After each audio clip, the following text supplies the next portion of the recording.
Good morning, this is Ian King live in our business and economic news from the heart of the city. Well, it's been a turbulent few years for Travelex. The world's largest retail currency dealer was hit in early 2020 by a major cyber attack. Shortly after that, it was plunged into uncertainty when its parent company Finabler unravelled in the wake of a fraud scandal at NMC, a business with which it had common ownership. Well, Travelex was subsequently bought by its creditors, and since then, it's been benefiting from the revival of travel. Today, it reported operating profits of £17.2 million for the 3 months to the end of September. That compared with a loss of £7.1 million in the same period last year. Well, joining me now is the Chief Executive of Travelex, Richard Vazach. Richard, welcome. Thank you. You were hired in April with a mandate to modernise the business. What does that mean in practice? So I came into the business, I started in June, and my focus is very much on adapting and building out our proposition to serve customers as their changing needs for FX and travel money changes. So, as people point out to us, we're very much a cash-based business. Cash has still got a long way to go.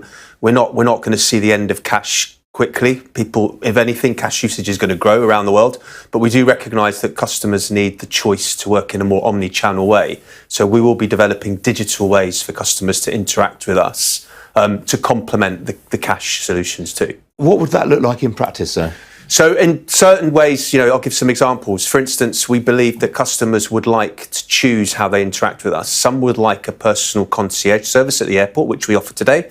Some customers, when they come to the airport, would like to go to a self-serve kiosk and order the money themselves and go and collect it straight away from an ATM. Other customers will recognise that they need a bit of cash, but also having some physical a card or a virtual card solution attached to their phone would help them too. So we're looking to create that sort of hybrid approach. We think there's lots of people out there who still are uncomfortable engaging with neobanks and pure fintechs. We want to bring that human touch, but apply that digital solution alongside it. There are obviously a lot of countries that are going to a sort of cashless society fairly quickly. A lot of the Scandinavian countries, for example. I mean, ultimately, how will you withstand that shift? So it's very interesting. So I think the first thing is our focus is on international travel money. And that will, I think, be the last domain of where cash will stop being used. It's very interesting. A lot of the customers, that we see in the Nordics, actually, the one time people from Scandinavian and Nordic countries take money is when they go on holiday, because they recognise that often the digital solutions that they use in their own domestic markets, they don't work. You go on holiday to Indonesia, often the solution that you use in Norway or Sweden won't work there. So we think it's the last bastion in these sort of cashless forward-looking societies. But the real growth is in the emerging markets, Asia, Middle East, South America, where middle class is growing, affluent classes are growing, and people are travelling more than the decline of cash usage. So, and if you go and visit some of our big airports in the Middle East or Asia, people want to change cash for cash still.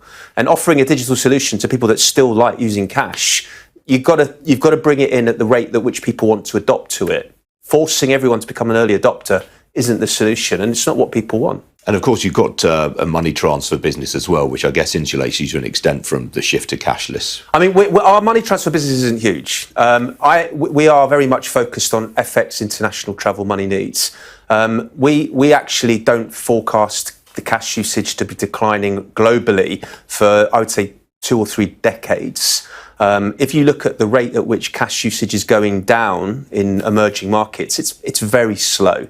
Whereas the rate at which people are travelling, the volumes of people that are travelling, countries like Indonesia, Vietnam, Philippines, China, where these huge middle classes are now growing that have the ability and the affluence to travel for both leisure and for work, they want cash, they use cash, and it's a huge growing market opportunity still. Obviously, when you look at the FX market, people in the wholesale markets, people talk about the big currency pairs, dollar yen, dollar euro, dollar pound, and so forth. I imagine some of the currency pairs that are bigger for you are not outside, are completely outside that sort of sphere. So we often talk about, you have the G10, sort of G7, G10 currencies, the major currencies, and then we talk about other currencies as almost the exotic currencies, the currencies that are less used. But for us, that's part of our niche, that's part of our service. It's helping the football supporter from New Zealand who's got their playoff match to get into the World Cup where they have to go to South America. We bring those two countries together and match those solutions. And for us, a lot of people don't realise, Travelex is as much a logistics company as a retail company. We sell currency to our to our customers. But we also move money around the world in a very complex logistics operation and supply lots of banks and require people that need wholesale money. So you're absolutely right. Matching those different pairs is part of our job. And what about recruitment? I know you're on a bit of a hiring spree right now. What sort of people are you looking for, and which locations? So our key focus is on building out our retail presence again.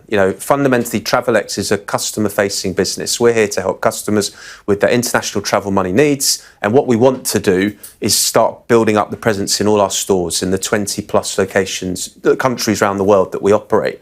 So very much our main focus is on bringing in customer-facing colleagues, but also bringing in colleagues that can start building technology and product to support those colleagues to help our customers as efficiently as possible. And what about the shareholders here? Obviously, you've got the shareholders are new to Travelex, as indeed are you. What are their ultimate aspirations? So I think our current shareholders are incredibly supportive of what we're doing. They came into the business at a really difficult time. They've invested huge amounts of money.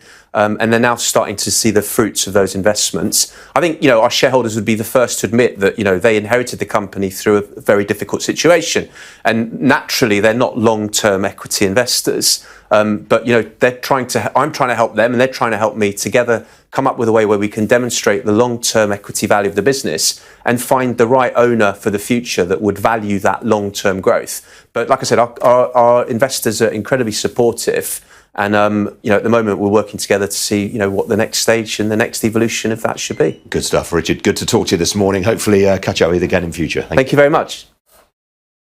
Some other business news stories for you now. And the energy regulator Ofgem set out plans this morning, obliging the UK's 6 electricity distribution network companies to spend more on future-proofing their operations. Under the new set of price controls, which will run from 2023 to 2028, Ofgem has kept the cost to bill payers of investment in local electricity distribution networks at around £100 per year. Ofgem said its determination would lower returns to investors in the networks, whose owners include SSE and National Grid, while driving more efficiencies in those companies. Pennon Group, the owner of South West Water and Bristol Water, said today it was looking to double its apprenticeship and graduate schemes by the end of the decade and was looking to offer 5,000 work placements to school children over the same period. Well, the news came as the company reported a 74% drop in half-year pre-tax profits to £20.9 million, which it blamed on a rise in interest payments and a surge in costs. Its energy bill during the 6 months to September was double that of the same period last year. Pennon also cited record levels of investment to improve water quality and higher one-off costs to deal with the consequences of leaks caused by ground movement during the exceptionally dry summer. And the company behind magazines such as Country Life, Woman and Home, Classic Rock and Decanter cited growth in its existing titles and the benefits of acquisitions after reporting a sharp rise in annual profits. Future, which also owns the comparison website Go Compare, reported a pre-tax profit of £170 million for the year to the end of September. That was up 58% on the previous 12 months. It highlighted particularly strong growth during the year for titles including Marie Claire and Woman and Home, while its biggest website, Homes and Gardens, also traded well. Now, with many investors switching from active fund managers to passive ones, just about the only area of growth for the former in recent years have been investments focused on environmental, social and governance, or ESG for short. Well, that has benefited businesses specialising in the field, such as Impact's asset management. The sustainable investment specialist today reported a pre-tax profit of £72.6 million for the year to the end of September. That was up 59% on the previous 12 months. Well, joining me now is Ian Sim. He's the founder and chief executive of Impact. Ian, welcome to you. Thanks for joining me. What strikes me is that you've enjoyed net inflows despite some pretty weak market sentiment. Yeah, morning, Ian. Well, look, we've been investing in what we call the transition to a more sustainable economy for nearly 25 years. And we've been pitching that idea to institutional investors around the world. And so at a time of quite significant short-term market headwinds, our client base has been looking to the medium to long-term potential for the funds that they backed, and therefore has stuck with us. And at the same time, we've had quite a nice pipeline of new investors around the world that have been looking at us for many years, and several of those have taken the opportunity to come in when valuations have come down quite considerably. Obviously, fossil fuel producers have outperformed this year. One might have expected interest in ESG to weaken a little under those circumstances. Well, ESG itself is a bit of a slippery idea, and we try to avoid it when we're talking to our clients. So what we're more excited about is what we call this transition to a more sustainable economy, which is the revolutions that are underway in energy resilience, the move to renewable energy and energy efficiency, also more water supply. You were talking about the Pennon Group announcement. So there's huge investment required to make water supply more resilient, as well as serve new populations. So in that context, it's quite compelling to point to hundreds of companies around the world that are providing goods and services at profitable and sort of strongly cash flow generative results that are really interesting to asset owners. And you can really skirt around all the kind of ethical or values-based issues that ESG-oriented investors are quite often talking about.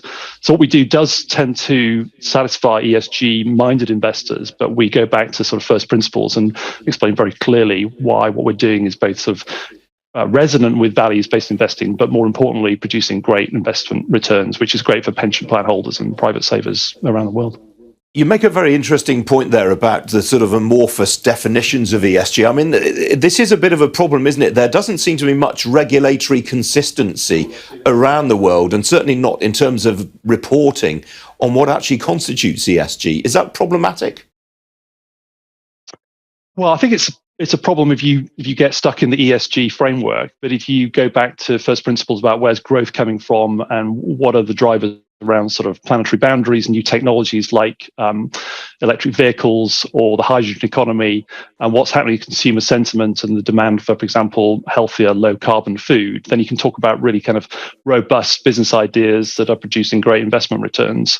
So there has been a move around the world to so-called green taxonomies, where regulators and governments, starting with the European Union, have tried to define exactly what green is. And so that's leading to mandatory green labelling.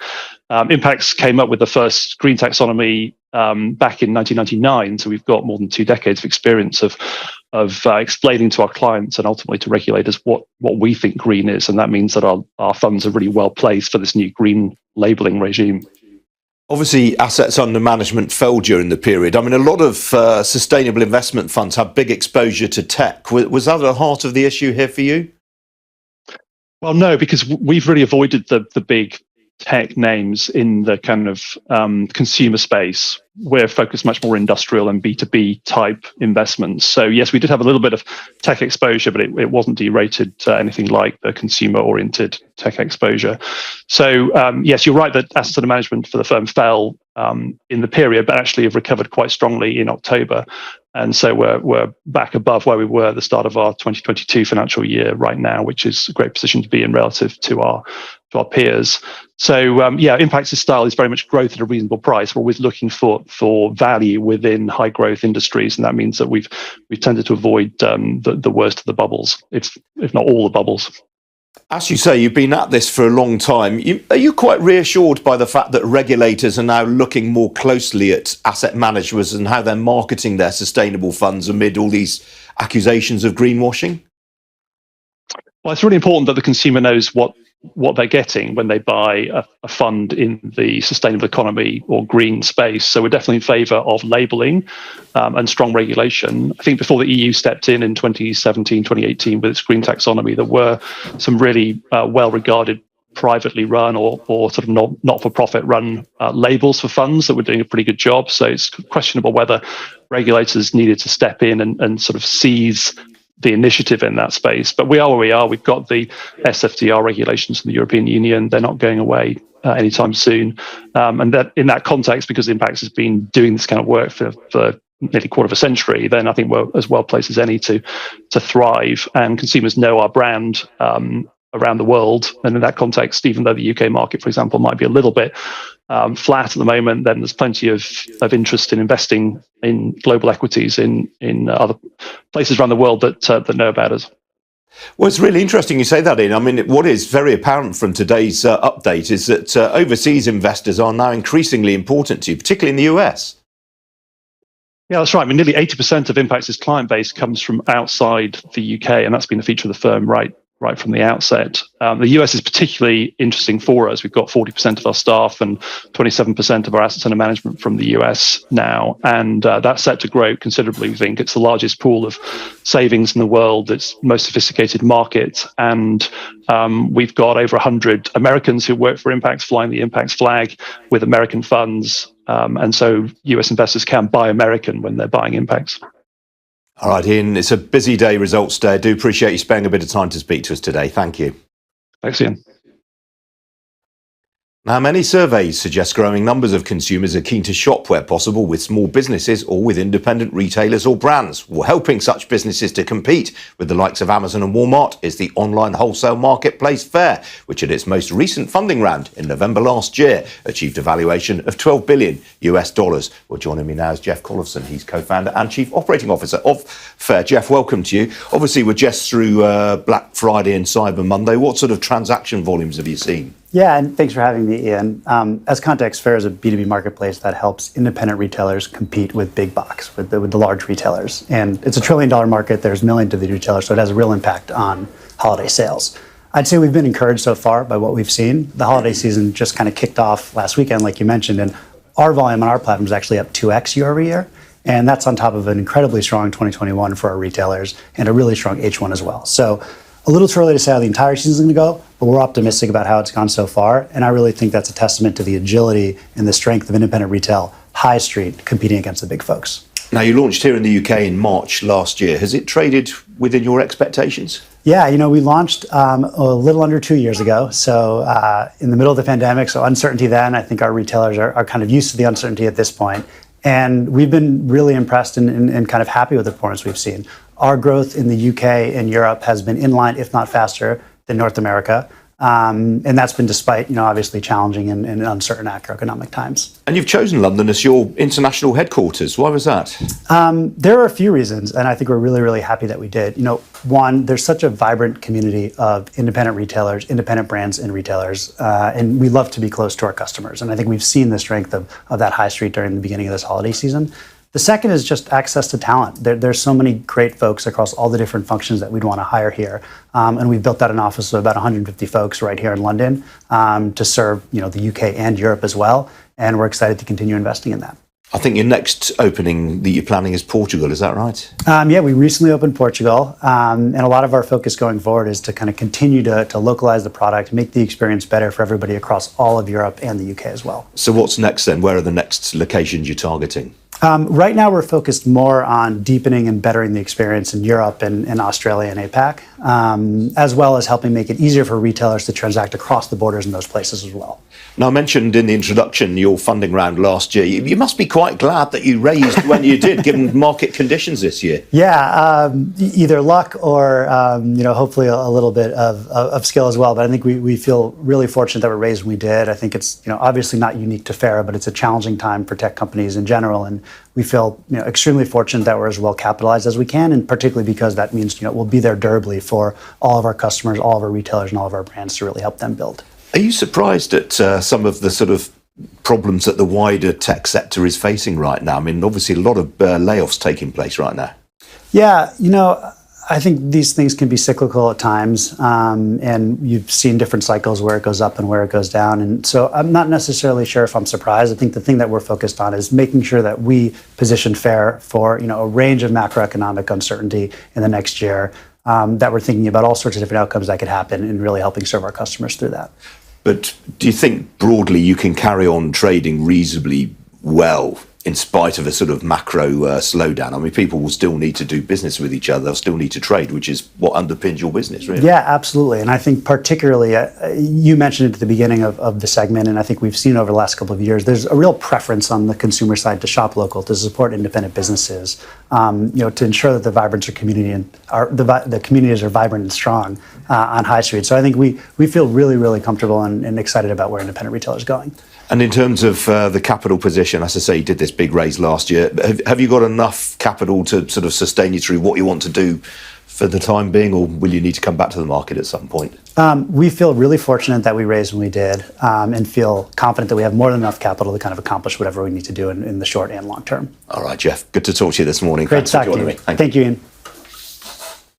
Still to come here on Ian King Live. We'll have a look at how global markets are doing this Wednesday morning. Stay tuned.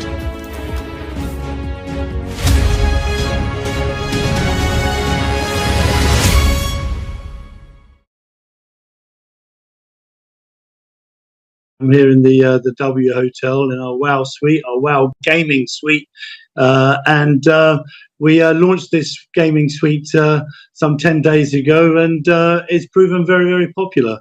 We recognise that there's a whole audience out there who traditionally in hotels perhaps have not been given an opportunity to bring their home gaming to stay for pleasure or for business. And here we are in the W London. We think we've created with our partners the first gaming suite. We had a launch with Big Starr and support from Julia Hardy, who's an expert in the technology world. And there's certainly, I would say, quite a sophisticated audience, in fact, whether it be businessmen who are traveling and just really want to stay and play. But certainly there is a whole generation coming through, and the esport and gaming world is getting positive traction, and we want to be the first out there to create something exciting for them. We've got a package here on the W London running through to April. In the first 2 weeks, we've had some positive traction. And I'd like to think with our, we've got 60 W hotels around the world, that if we get the right level of traction, we will go global, absolutely.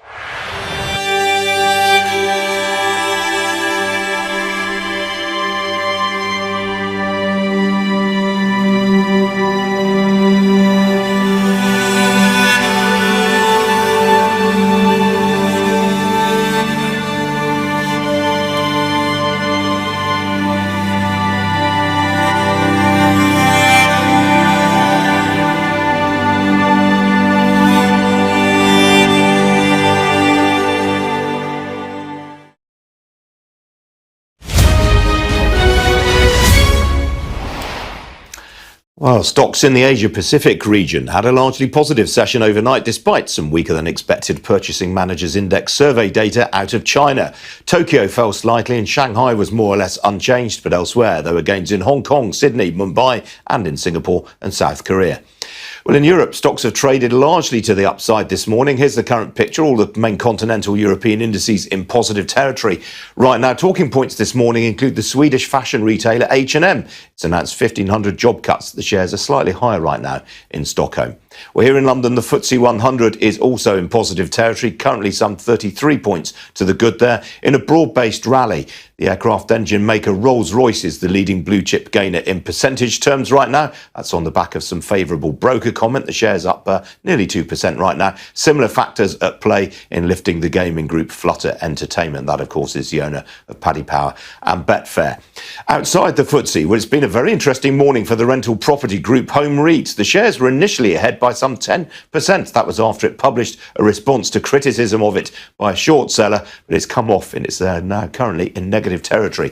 Elsewhere among the mid-caps, Dr. Martens, the shares are up nearly 3%. It seems to be attracting a few bargain hunters following last week's results-driven sell-off. Elsewhere, Future, mentioned them a little earlier in the programme, actually down 7% on results. Not sure what the factor is there. Have a look at that later on.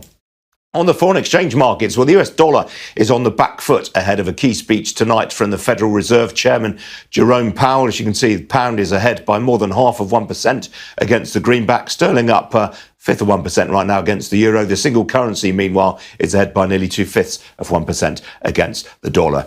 Meanwhile, after its rally yesterday, the oil price took a little bit of a breather earlier on this morning, but it's back to grinding higher again now. Barrel of Brent crude currently changing hands at $84.78 a barrel. That is up 2.25%. Well, joining me now is the head of investment strategy at Investec Wealth and Investment, John Wynne Evans. John, I must start by offering you condolences on Wales's defeat last night. Very sorry about that. Yeah, thank you for that. It's not been a great couple of weeks to be a Welsh rugby or football supporter, so let's move on to other things. Well, we will indeed, John. I mean, China first of all. Let's start there. I mean, the PMIs were a bit disappointing, but not terribly bad in your view.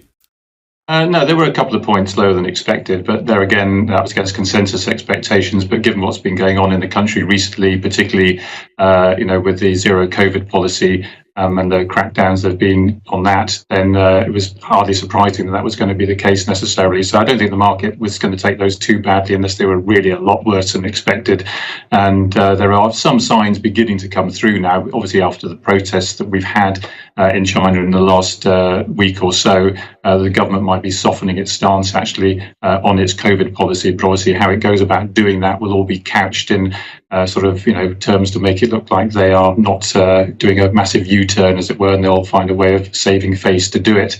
And hopefully a vaccination program can begin sooner rather than later. But it'll still be difficult for them to get through this winter if that's the case without a surge in COVID cases. And obviously we're seeing those numbers ramping up quite strongly at the moment. So you'll either get disruption to the economy from lockdowns, or you'll get it from lots of people having COVID or self-isolating or whatever. So it's still going to be a bit of a tricky patch to get through.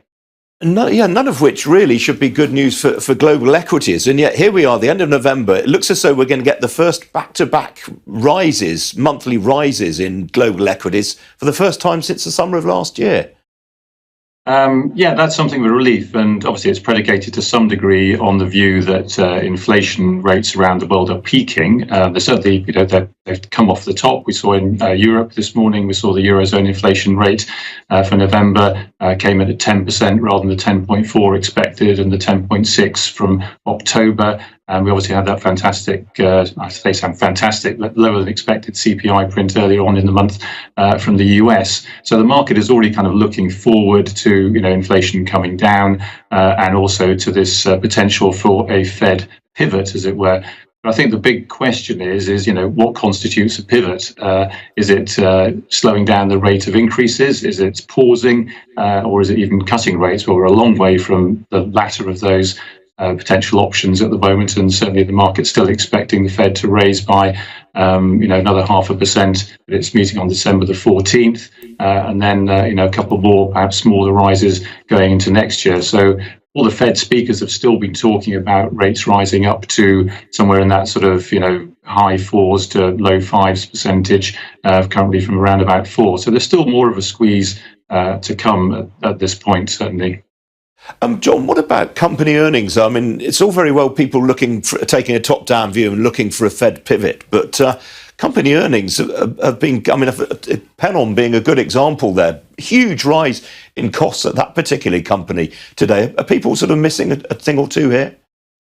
Well, our opinion is there's going to be some more stress on company earnings as we go into the sort of first quarter of next year. I think when people really start to look at the kind of the outlook for 2023 properly, and the cost increases that are coming through and the reductions that you're going to see in demand as well, caused by the sort of slow motion reaction, as it were, of the cost of living crisis. I think there's more to come on that point. And I've seen some instances recently where you've seen some really big downgrades to earnings per share from not very big changes at the top line, but once you see the cost increases coming through, when you factor in operating leverage, when you factor in financial leverage, that can really accelerate things to the downside. I don't want to be too gloomy about this necessarily, but I think there still has to be some rebasing of expectations.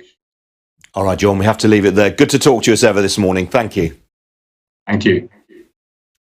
Still to come here on Ian King Live, I'm going to be speaking to the Swedish tech entrepreneur, Conrad Bergström. Don't go away.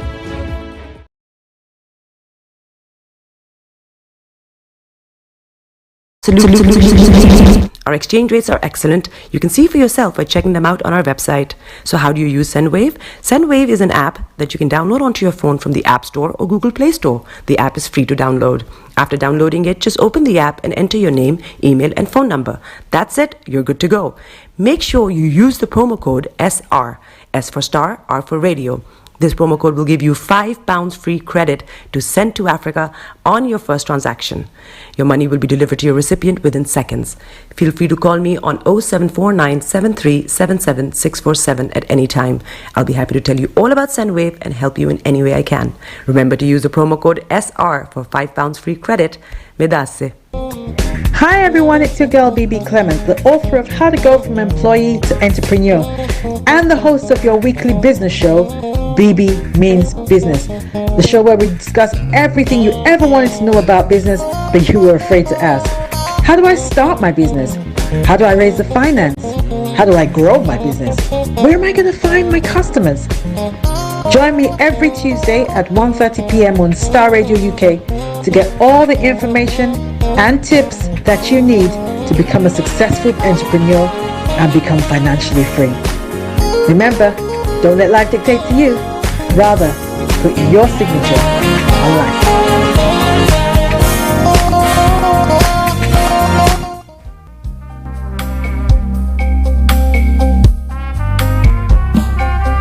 Are you looking for the fastest, reliable, and trustworthy door-to-door shipment company? Well, look no further. When was the last time your family received a shipment back in Ghana on time and intact? You are not sure? Well, Lamb Shippers, we pride ourselves with being the fastest, reliable, and trustworthy shippers you can use. You are assured of a prompt pickup anywhere in the UK by our personnel. They also make sure your items are well packaged to get to its destination intact. When it comes to door-to-door shipment, look no further. Well, Lamb Shippers, contact us on 07939009321 or 07498911820. Or you can visit our website www.welllamb.co.uk. You can also drop us a mail, info@welllamb@gmail.com. Well Lamb Shippers, fast, reliable, and trustworthy.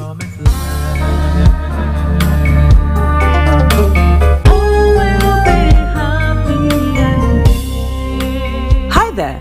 Are you dreaming of owning your own house in Ghana? Then you will need a well-documented piece of land that is free from troubles. I highly recommend My Africa Property for any size of land that you will need.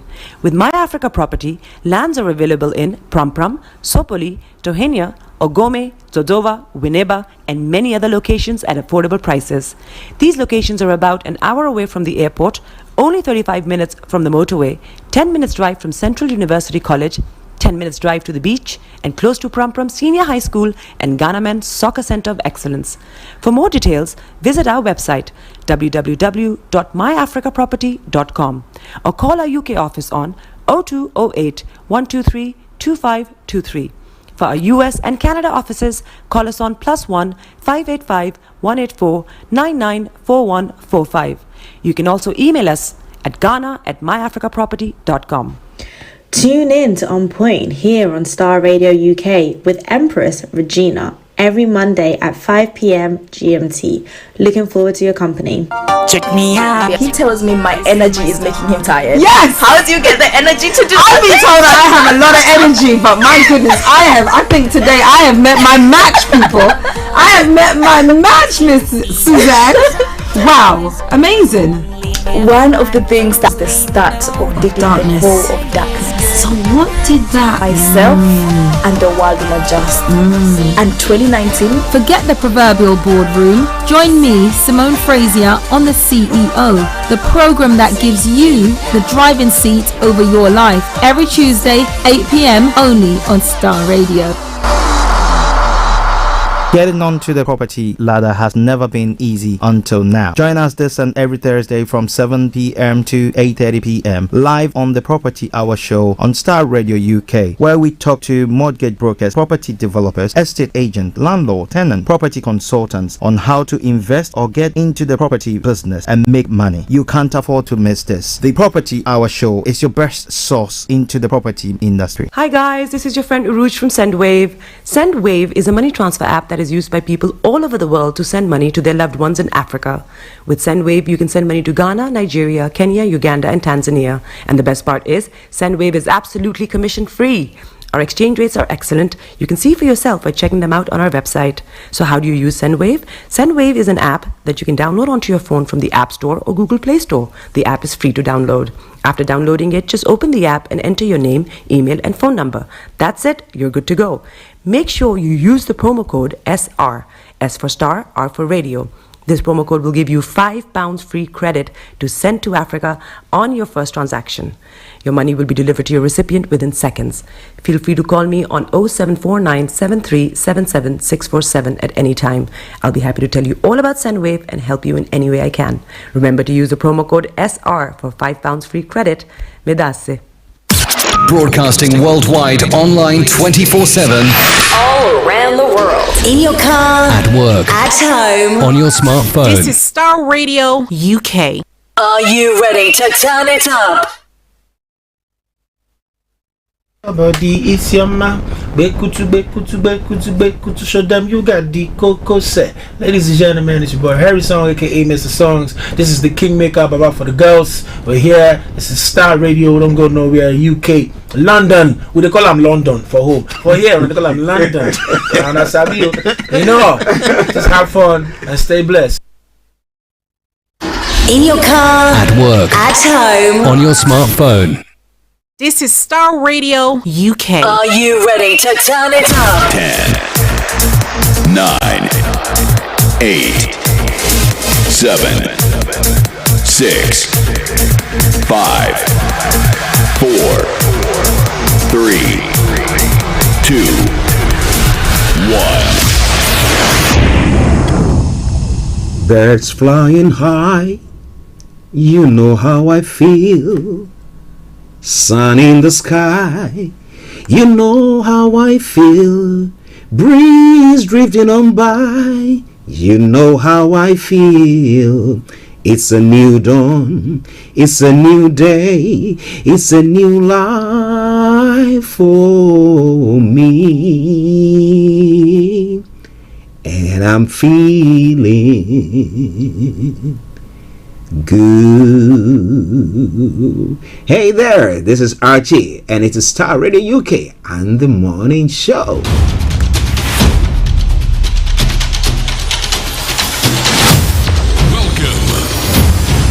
This is Starr Radio UK. Starr Radio UK. This is Starr Radio UK. Welcome.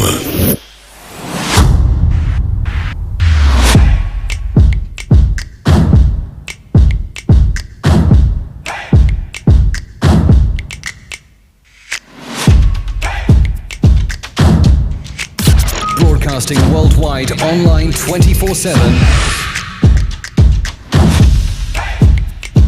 In your car. At work. At home. On your smartphone.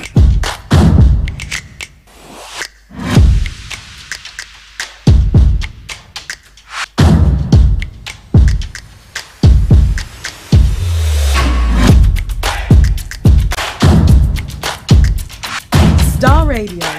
Radio for the people, by the people.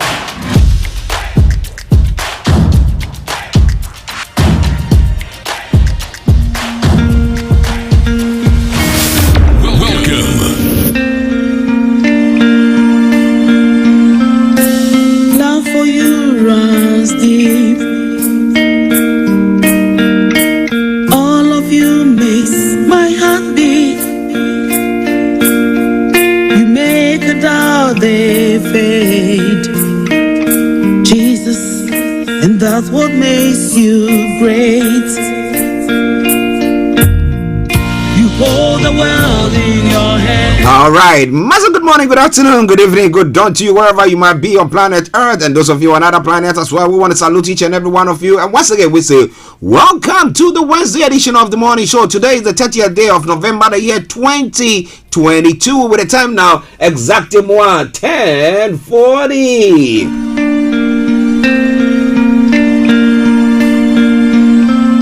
For those of you who are tuning for the first time, yes, I remain yours sincerely, the one and only. This is the morning show with Archie. My heartbeat. But let me say special happy birthday to my daughter-in-law, Jesus, and that's what makes Mrs. Patricia Roxanne Hammer. You hold the world in your hands. Happy birthday. And to every one of you celebrating your birthday today as well, I salute each and every one of you. May God grant you the desires of your heart. And forevermore. But then, to my team this morning, Mr. Olayomi, Koiki. And Mr. Frank Davis working behind the scenes, and the only producer that I have, the one and only Mr. Francis Guy. Massive good morning to you, sir. Bishop Adesina, good morning. Hey, Anthony Adidaji, good morning to you. Miss Gold. Hey, Sir Maxwell, massive good morning to you.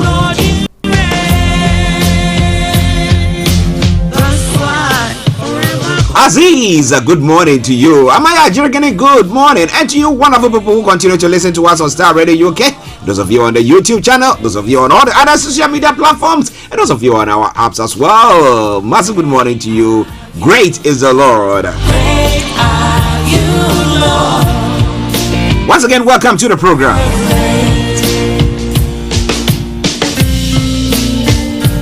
Love for you runs deep. Rain in the background, something from Edith Morrison. You make love for you runs deep. That's the love that Star Radio UK has got for you this morning. That's what makes God great. Share the broadcast with your friends and loved ones and invite them to like our pages as well. Let me say good morning to my brother Felix all the way in Aberdeen. Mr. Kofi Ali Abdul Yake. Kofi, I hope you did. How body, as a Nigerian man will say. One who took my Retioba, I hope you are doing very well. It's a long time since I saw you. But that's the time I do catch up with him, you know. When I go to the shopping center, we do our paths do cross there. But wherever you are listening to us from, I salute you. And I say, welcome to the program. My heart beat. You make a doubt they fade. Well, for those of you who are tuning for the first time to listen to us on the Wednesday edition of the morning show, this is how the program goes on Wednesday. I'm going to bring you the quote for the day, the weather forecast will follow suit, then the travel update. We'll then move on from there to have a look at some of the stories making the rounds across the globe, known as Global Trotting. Same for now, yesterday. Then at 11 o'clock, we have Olayomi Koiki, who will be bringing you updates from Nigeria. We then continue from thence to bring you some of the other stories making the rounds across the globe. That's the details. The lines will be open at 11:30. Then at 12 o'clock, we'll take you straight to the House of Parliament for the Prime Minister's question time. Then after that, the curtains are brought down for the end of the program. So in a gist, that's what's going to be happening today. Once again, welcome to the program. Share the broadcast with your friends and loved ones and invite them to like our pages. Star Radio UK.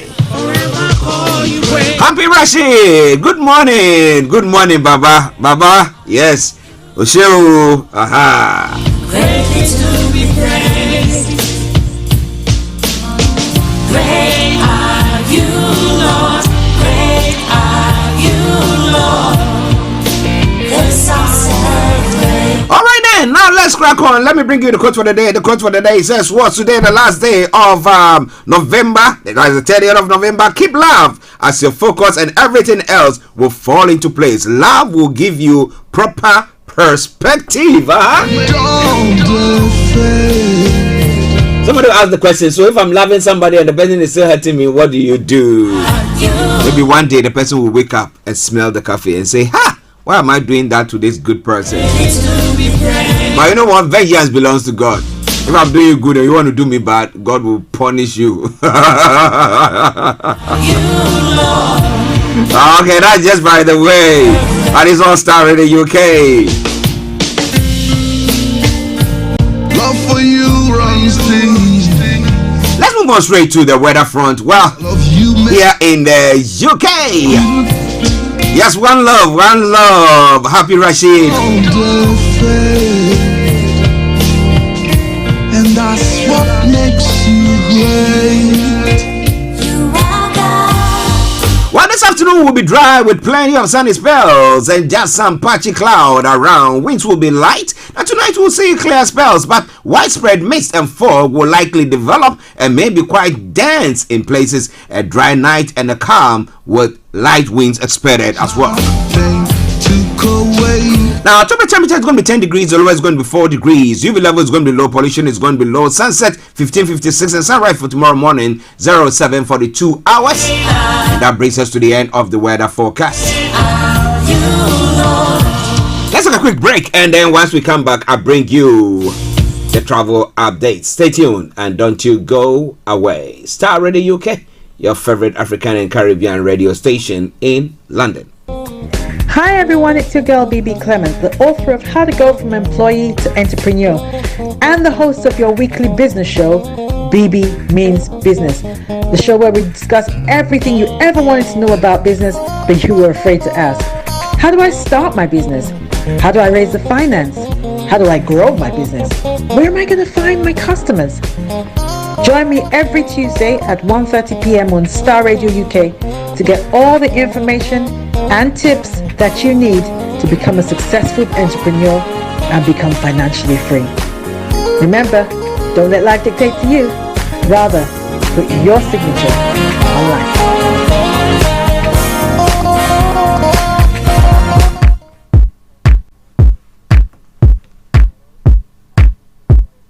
This is Radio UK.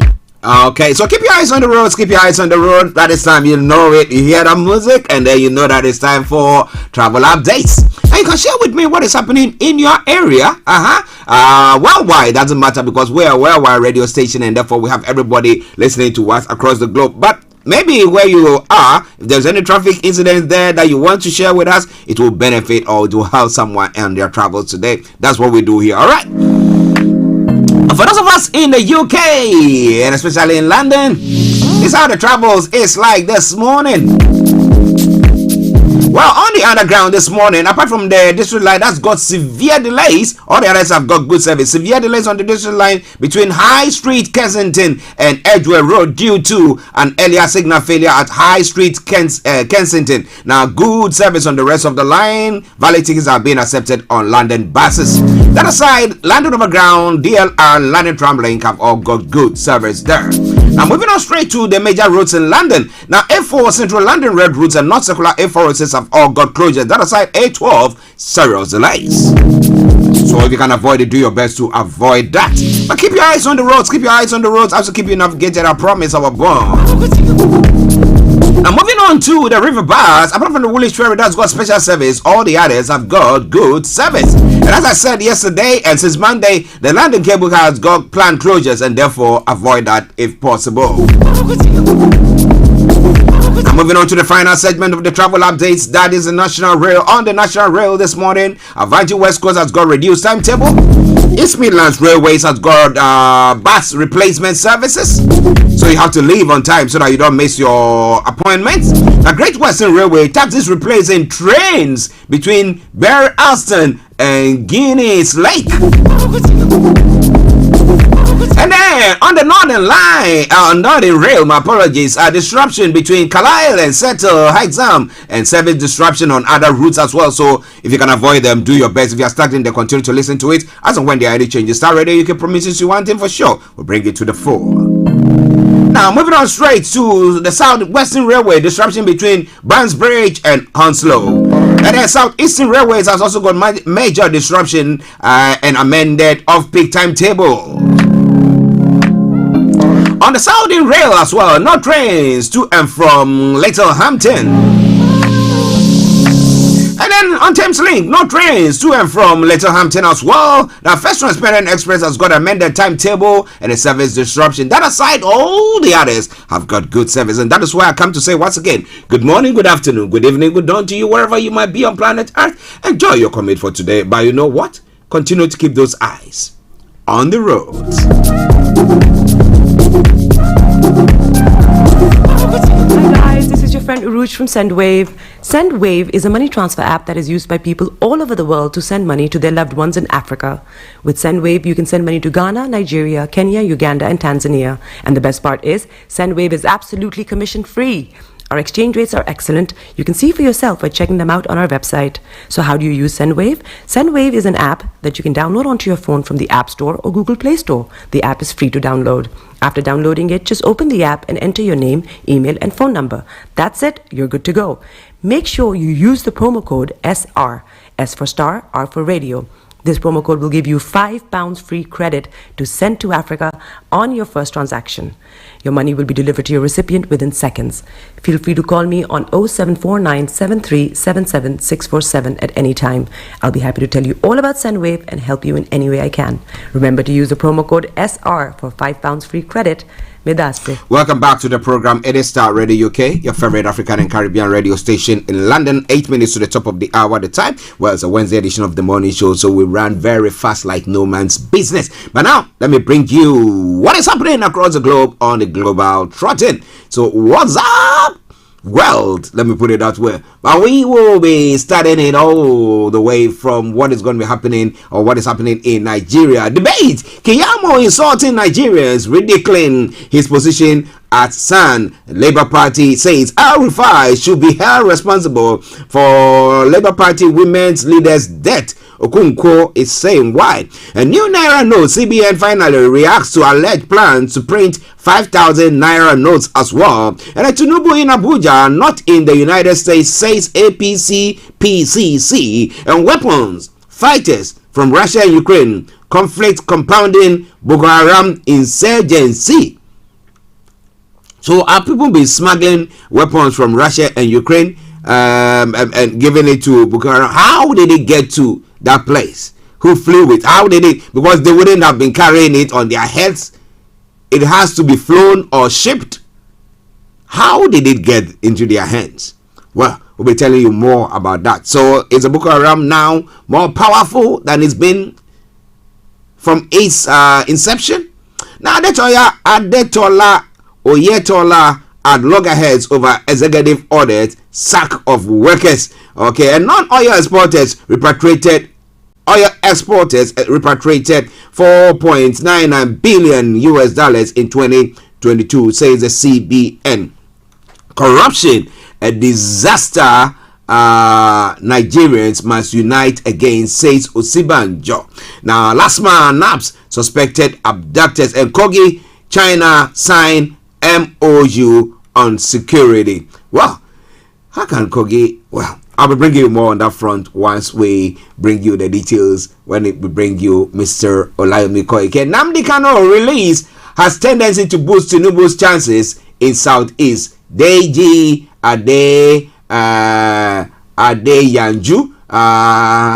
is saying that well, if the APC decide to release Nnamdi Kanu, I don't know whether it's going to be under the auspices of Tinubu, but an Abuja-based activist, Deji Adeyanju, has opined that the presidential candidate of the All Progressive Congress, Bola Tinubu, stands a better chance at the polls next year with the release of the leader of the indigenous Biafran people, Nnamdi Kanu. Reports that Adeyanju told Daily Post that if Kanu is released, it will increase the ruling party's chances of getting a favorable vote outcome in the Southeast. Is that true? Will it work for them or work against them? Is that not going to actually strengthen the hands of the people that, wow, we got him out, so we can go on further to get everything that we need? Well, Nigeria Police Chief Osman Baba sentenced to 3 months in jail. Nigeria's Federal High Court has sentenced the Inspector General of Police Osman Baba to 3 months in prison for flouting a 2011 court order. Now, that is quite an interesting piece that I picked from another source, but we'll be bringing you more on that front when we bring you the updates from Nigeria. Don't you go away. In Ghana, Junior Doctors Association sets the record straight in defense of Menchia doctor. And I didn't say the car is mine. Fela Makafui reacts to borrowed Chevrolet claims. Well, and then if I am a vice president, how can Finance Minister bully me? Ken Ejipon is asking a question there. Well. When it comes to Ken Ejipon, believe you me, he's just another piece of work. But wait, let's just continue to go on. I'll be bringing you more on that front as well. Stop behaving like a village chief. We are not your subjects. Martin Amidu is saying. Who is he talking to? Who is he trying to address there? I'll be bringing you more on that front. It's all coming your way from Star Radio UK, your favorite African and Caribbean radio station in London. In other parts of the world, former Chinese leader Jiang Zemin has died aged 96. Jiang came to power after the Tiananmen Square protest and presided over high-speed growth. But he is past. I will bring you more on that front. Oath Keepers founder guilty of U.S. sedition. Founder Stewart Rhodes and one of the members, Kelly Meggs, were both found guilty on the rare charge. We'll bring you more on that front. The fresh COVID clashes break out in China's Guangzhou area. Protesters hurled debris and glass at police in their latest expression of anger at zero COVID rules. Well, as it said yesterday, some of those who perpetrated such actions were being looked for. The police were looking for them. The police were contacting them. New Zealand and Finland prime ministers dismissed sexist questions. The leaders were asked if they held talks in Auckland because they are similar in age.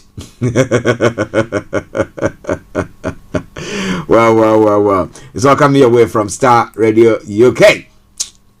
Well, when it comes to the UK, right, England step up and show embarrassment of riches. Now, superb performance from Marcus Rashford and Phil Foden against Wales will give Gareth Southgate a selection headache for England. So, come Sunday, they are meeting African champion Senegal. And how is it going to pan out for them? Well, we'll see how it all pans out. Now, Meghan faces very real threat, says Met Chief. The Duchess of Sussex faced disgusting threats while a serving royal, an outgoing Met Police boss, has said, quite interesting. Lack of ethnic diversity among egg and sperm donors. The Human Fertilization and Embryology Authority finds a lack of Asian eggs and black sperm donors. Well, I bet people have to now start to go and donate to. By the time you say Jack, you have about 100 children that you don't know. You'll be walking in town, you see somebody looking like you. Well, it's all coming your way from Star Radio, okay? It is your favorite African and Caribbean radio station in London. This and a lot more going to be coming your way. Just a few seconds to 11 o'clock. And let's enjoy this song from Samuel Pusu. And it says, Gratitude. The late Samuel Pusu. I like that song, Gratitude. You have to be grateful to God for all that He has done for you. Some say the goodness of God. And what do you say? Enjoy this and I'll be with you. Stay tuned. Good God. Now look at your neighbor. Say, neighbor, I have some gratitude in my spirit. I have some gratitude in my spirit. Ask your neighbor, do you have some of it? Because I'm about to unleash my gratitude. Now, you know what? Once you feel it, don't allow your neighbor to stop you. Once you feel it going, come on. Come on, everybody. Clap your hands like this.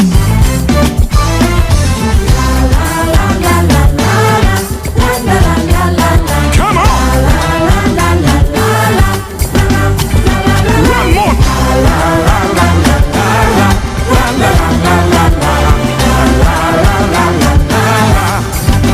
Everybody say, I thank you. I thank you. Oh, Lord. Oh, Lord. I thank you. And I thank you. Oh, Lord. In looking at my life. This is Starr Radio UK. In your car, at home, on your smartphone. Broadcasting worldwide, online 24/7. Broadcasting worldwide, online 24/7.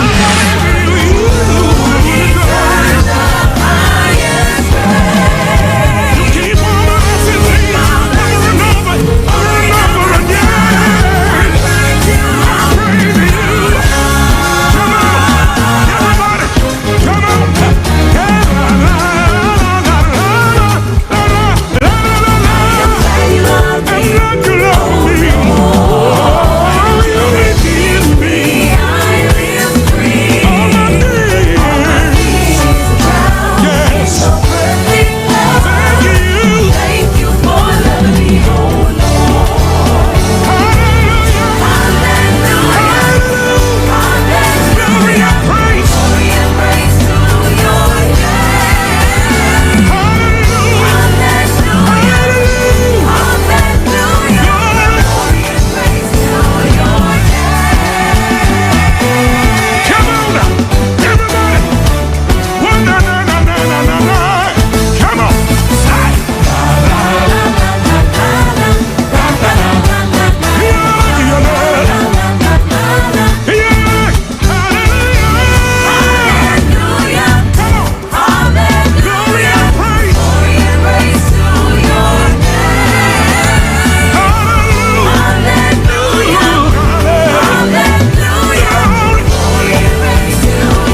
dimension. Are you ready? Come on. Thank you, Lord. Thank you, Lord. Thank you for loving me. And all the things you have. Come on. Lord, I thank you. Oh, Lord. Lord, I praise you. Come on. Thank you for loving me. Lord. Come on, sing. Lord, I thank you. Lord, I thank you. Lord, I praise you. Lord, I praise you. Thank you for loving me. All the things you have done for me. Lord, I thank you. Hallelujah. Lord, I praise you. All the things you have done for me. Come on. I thank you, Lord. Come on. I praise you, Lord. Thank you for loving me. Hey, hey. All the things you have done for me. Lord, I praise you. Thank you for loving me. All the things you have done for me. Everybody thank you. Broadcasting worldwide, online 24/7. Radio for the people, live. Everybody lift your voice. This is my gratitude song. This is my gratitude song, Lord God.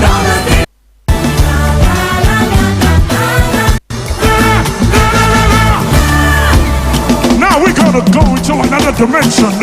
Are you ready? Come on. Thank you, Lord. Thank you, Lord. Thank you for loving me. And all the things you have. Come on. Lord, I thank you. Oh, Lord. Lord, I praise you. Come on. Thank you for loving me. Lord. Come on, sing. Lord, I thank you. Lord, I thank you. Lord, I praise you. Lord, I praise you. Thank you for loving me. All the things You have done for me. Lord, I thank you. Hallelujah. Lord, I praise you. All the things you have done for me. Come on. I thank you, Lord. Come on. I praise you, Lord. Thank you for loving me. Hey, hey. All the things you have done for me. Lord, I praise you. Let some your puzzle for you. Gratitude. You have that? A heart of gratitude. Thanking God for all that He has done for you. The last day of the month of November 2022. What have you set up your mind to do today? One thing for sure that I know. Today is yours, tomorrow is not. You don't show about tomorrow. So do your best, do your best, do your best, do your best. And as the quote for the day said this morning, keep love as your focus and everything else will fall into place. Love will give you a proper perspective. And all the things you have. Well, so coming away from Starr Radio UK, your favorite African and Caribbean radio station in London. Well, we have to crack on whilst we wait for Olayomi Koiki to join in. He's not joined in yet, but he sent some stories that we're going to be looking at this morning. So just stay tuned. Don't you go away. Let's crack on because we are pressed with time when it comes to the Wednesday edition of the morning show.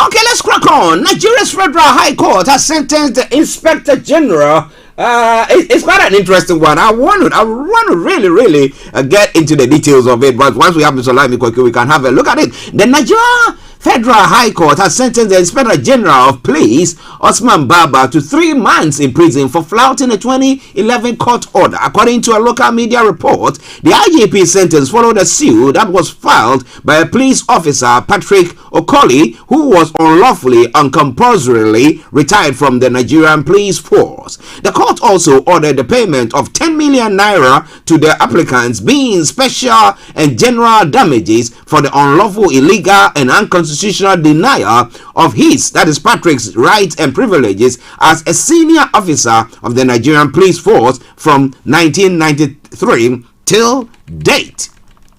In a ruling delivered on Tuesday, November 29, Justice M.O. Olajuwon held the police chief should be committed to prison and detained in custody for a period of 3 months, or until his office obeys an order made by the court since October 21, 2011. Now, Olayomi noted that though the Police Service Commission recommended Okoli's reinstatement into the NPF, that's the Nigerian Police Force, a decision that was affirmed by the court, the IGP's office refused to comply with the order. So, once again, we have the institutions being bigger than the laws of the land. Now, look what John said. If at the end of the 3 months, the contemner remains recalcitrant and still refuses to purge his contempt, he shall be committed for another period until he purges his contempt, the Punching quoted in a report. But that is quite an interesting one. I don't know what is going to happen on that front. My Prince Abimbola also there says, good morning, Mr. Archie and White Lion. Well done for the daily news. Yes, Prince, lovely to have you today. And I thank God Nigeria has not happened to you. Well, who is going to arrest the IGP and say that he's going to throw him in jail? Well, the courts, the lawyers, the judges can say whatever they want to say. Well, the DSS decided we're not going to be releasing Nnamdi Kanu. Who has done what? They decided to go and appeal, and they'll be appealing and appealing and appealing and appealing, and then to what end? Well. This is all coming your way from Starr Radio UK, your favorite African and Caribbean radio station in London. Let's move on straight to some other stories making the rounds in Nigeria. Now, an Abuja-based activist, Deji Adeyanju, has opined that the presidential candidate of the All Progressive Congress, Bola Tinubu, stands a better chance at the polls next year with the release of the leader of the indigenous people of Biafra, Nnamdi Kanu. Is it reverse psychology? Well, reports that Adeyanju told the Daily Post that if Kanu is released, it will increase the ruling party's chances of getting a favorable vote outcome in the southeast. According to him, Kanu's release can be an advantage for politicians to strategize on how to mull more votes in the southeast.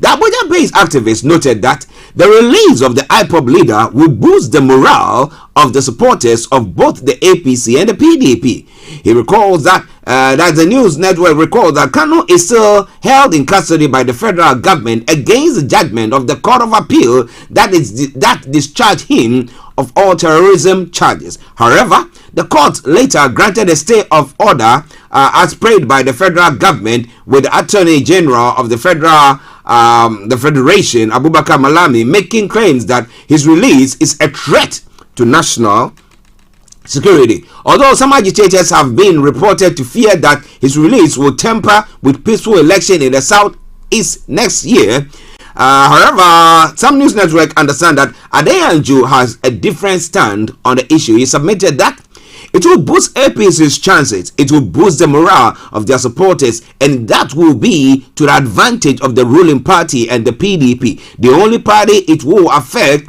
is the Labour Party, which is expecting to get some significant votes from the southeast. Now, if the federal government decides to release Nnamdi Kanu, it will increase the ruling party's chances of getting a favorable outcome in the election. It can be used by politicians as a campaign strategy in the southeast, so they can have something to go home and campaign with. In a quote, he said, like I have said, keeping Kanu does not add any value to the federal government. What value are they going to derive from keeping a man that the court has granted bail and said that even his arrest is unconstitutional? You can't build something on nothing in the law, and you can't give what you don't have. The government can't in any way prove the guilt of Kanu, because they first have to return him back to where he was taken in Kenya. That is a small thing for any court to rule, because it's extraordinary rendition, which is a state capture and abduction of citizens. This is prohibited under international law, and there is no easy way out for the government. But will the government do it or not? What is the government going to do about it? Well. It is Star Radio UK, your favorite African and Caribbean radio station in London. 12 minutes past 11 the time. Apologies, Mr. Olayomi Koiki wouldn't be with us this morning, but for sure, this evening, exactly at 6 o'clock, that's 18 hours GMT, he will be bringing you the Niger Voices. So make a date with him when he brings you that program live. Don't you go away. All right then. So now let's move on to some other stories that is making the rounds in Nigeria. Another story making the rounds this morning talks about a debate. Now Kiyamo, okay, okay, the system has arrived. Okay, shut me out of that. Now, El-Rufai should be held responsible for the Labour Party women's leader's death. Okonkwo is saying, why is Okonkwo saying that? Renowned Nigerian actor, politician Kenneth Okonkwo has called out the Kaduna State Governor Nasir El-Rufai over the killing of the Labour Party women leader Victoria Chintex in the governor's domain. Report says that Chintex was confirmed dead after unknown gunmen suspected to be assassins stormed her residence on Monday night, November 28, and shot her dead while her husband sustained gunshot injuries. Now, the publicity secretary of the Labour Party, Zone 3, Kaduna State, Edward Simon Buju, confirmed the incident on Tuesday. Reacting to the sad development, Okonkwo, a spokesperson for the Labour Party Presidential Campaign Council, said El-Rufai should be blamed for the politician's death if the perpetrators are not apprehended immediately. Okonkwo, via his Twitter handle, insisted that El-Rufai, as the chief security officer of the Kaduna State, will pay for Vente's death if her killers were not arrested. And somebody say, in what form is he going to be paying for that? And so Moses Olariran, hey, how are you? I hope you are doing very well. So, Nigeria, Fuller Nigeria place called Nigeria, we're ready for freedom. Oh my goodness. Moses, yes, we are back. Okay, now let's move on to some other stories in that geographical area known as Nigeria, right? Okay. Now, pertaining to the Naira notes, the new Naira notes, CBN finally has reacted to alleged plans to print 5,000 Naira notes after a video surfaced online. The Central Bank of Nigeria has issued a statement to Nigerians over alleged plans to produce 5,000 Naira notes. Now, videos of some bundles of new 5,000 notes with the Central Bank of Nigeria clearly printed on them surfaced online. Now, President Muhammadu Buhari recently unveiled the CBN's new redesigned 200, 500 and 1,000 Naira notes. However, the Central Bank of Nigeria has ruled out the introduction of 5,000 notes on the nation on Tuesday. The explanation came from the CBN's Director of Currency Operations, Ahmed Umar, during a 3-day workshop in Abuja. The event was organized by the Nigerian Deposit Insurance Corporation, NDIC, for members of the Financial Correspondent Association of Nigeria, that's FACON, and business editors. Well, last week the President Muhammadu Buhari revealed new 200, 500 and 1,000 Naira notes in Abuja. Now, videos of some bundles of 5,000, 2,000 notes with the Central Bank of Nigeria clearly printed on them recently surfaced online. Some networks were saying a fact check revealing that the new notes are fake and have been circulating online for over 2 years. This being a reaction, Omar, who was represented at the meeting by Amina Halidu Jiwa, the CBN head of policy development and currency operations, stated that the Apex Bank does not engage in note restructuring. All right then. So it is all coming away from Starr Radio UK. So if you saw that, don't you worry. You're not going to have that medium of exchange in your hand, but it's all coming your way from Starr Radio UK. We've been talking about this story where there have been loggerheads pertaining to this new governor who's been sacking and firing. Well, Adeleke Oyatola at loggerheads over executive orders sack of workers. That's the source making the rounds. The series of events that played out immediately after the inauguration of Senator Ademola Adeleke as the new Osun State governor has elicited reactions from immediate past governor of the state, Gboyega Oyetola. Now, this was as Governor Adeleke, through his spokesperson Olawale Rashid, debunked the claim that the new administration has sacked workers and dethroned 3 monarchs in the state. Well, we did talk about that yesterday and the day before. Now, speaking on a radio program on Tuesday, Rashid noted that the present administration only set up panels to review the appointments of workers into different capacity by the former administration. He said, "There was never sack of any worker or traditional ruler. We only set up a review panel. It is impossible to sack and put a review panel in place. The review panel is to look at the numbers of the people that were employed, due process of the employment, and qualifications, among other things. Those that were employed from July 17 till now are still at work presently. They have not been sacked. The staff audit will review their employment." However, former Governor Oyetola, who reacted to the claim in a statement issued by his spokesperson Ismail Omipidan, described as ill-founded the claim that Oyetola-led administration employed 12,000 workers. The statement read, "The claim by the Osun Governor, Senator Ademola Adeleke, that the immediate past governor employed 12,000 workers is not only false but unfounded. I therefore," in a quote he said, "challenge the state government to publish the list of the purported 12,000 workers. What is the entire workforce of the state?" He posed a question. Once a lie is told, you need 1,001 lies to cover it up. In no distant future, the people of Osun will know who the real liars are. Governor Adeleke had few hours after his inauguration ordered the reversal of policies made by the former governor Rauf Aregbesola. He also declared frozen all the operational accounts of the state still till further notice. And those are some of the stories making the rounds from Nigeria this morning. So wherever you are, stay tuned. Don't you go away. A couple more, and then we'll move on to other parts of the world. It is all coming your way from Starr Radio UK, your favorite African and Caribbean radio station in London. Okay, just moving on straight to some other stories making the rounds there. Now, Tinubu in Abuja, not in the United States. That's one of the stories making the rounds there. Tinubu is in Abuja and not in the United States.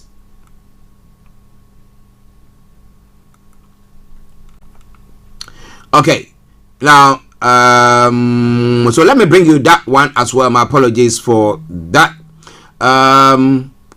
Says the All Progressive Congress Presidential Campaign Council has said Asiwaju Bola Tinubu, the party 2023 presidential candidate, is currently in Abuja, not in the United States, as being speculated. Now, Mr. Bayo Onanuga, APC PCC Director of Media and Publicity, said this in an interview with a news agency now on Wednesday in Abuja while reacting to the speculation. He described the picture making the rounds that Tinubu was in the U.S. with President Joe Biden as fake, saying it should be disregarded. A viral photograph showing Asiwaju Bola Tinubu and U.S. President Joe Biden in talks at the White House is the latest in the series of misinformation being dished out by the political opposition. We cannot just fathom the purpose of this mischief and the falsehood which emanated from the rabid followers of Peter Obi, the Labour Party presidential candidate. Why are they accusing the obedience as doing so? Well. It is all coming your way from Starr Radio UK, your favorite African and Caribbean radio station in London. Now, interestingly, I've been of the view that the government of Nigeria has been fighting the Boko Haram and making sure that they are not annihilate them or bring them to control. However, information coming through said that President Muhammad Buhari said yesterday that the ongoing Russia-Ukraine conflict and other violent situation in the Sahel region of the West Africa had compounded Boko Haram terrorism in the Lake Chad Basin. He disclosed this at the 16th summit of the heads of state and government of the Lake Chad Basin Commission, the LCBC, held at the conference hall of the presidential villa in Abuja. Now, Buhari, who is also the chairman of the summit, said weapons and fighters were already slipping into the region from Russia and Ukraine, adding that this had heightened the proliferation of small arms and light weapons in the country. According to him, this calls for a reawakening of the border security of the countries of the region. He noted that though a lot had been done to decimate the strength of Boko Haram terror group and other violent extremist groups in the region, terrorist threats still persisted. He said, I am glad to inform my brothers that in keeping with the decision, the MNJTF has since then successfully conducted 3 major operations: Operation Yansin Tafki 1 and 2, and Operation Lake Sanity 1, with the 4th one, Operation Lake Sanity 2, being planned. The next phase of the operation will take cognizance of lessons learned from the previous exercises and effectively consolidating the gains attained by preceding operations. Now, I'm glad to note that during the execution of Operations Lake Sanity 1, regrouping terrorists in the Lake Chad Island were effectively decimated. Well, so we hope that they are doing something great pertaining to that. But I think that gives you a peace of mind. Wow, I mean, there are soldiers or people who are trying to fight in Russia or fight in Ukraine. But if they are saying that these people are now, coming to that's what exactly? I don't see the link there. I don't get it. Okay. Now, non-oil exporters repatriated 4.9 billion in 2022. How much was left in the country? Well, let me bring you away. Apart from the ones that were even nicked, the Apex Bank pays 881 billion rebates in 9 months. The Central Bank of Nigeria yesterday said non-oil exporters repatriated a sum of 4.9 billion into Nigeria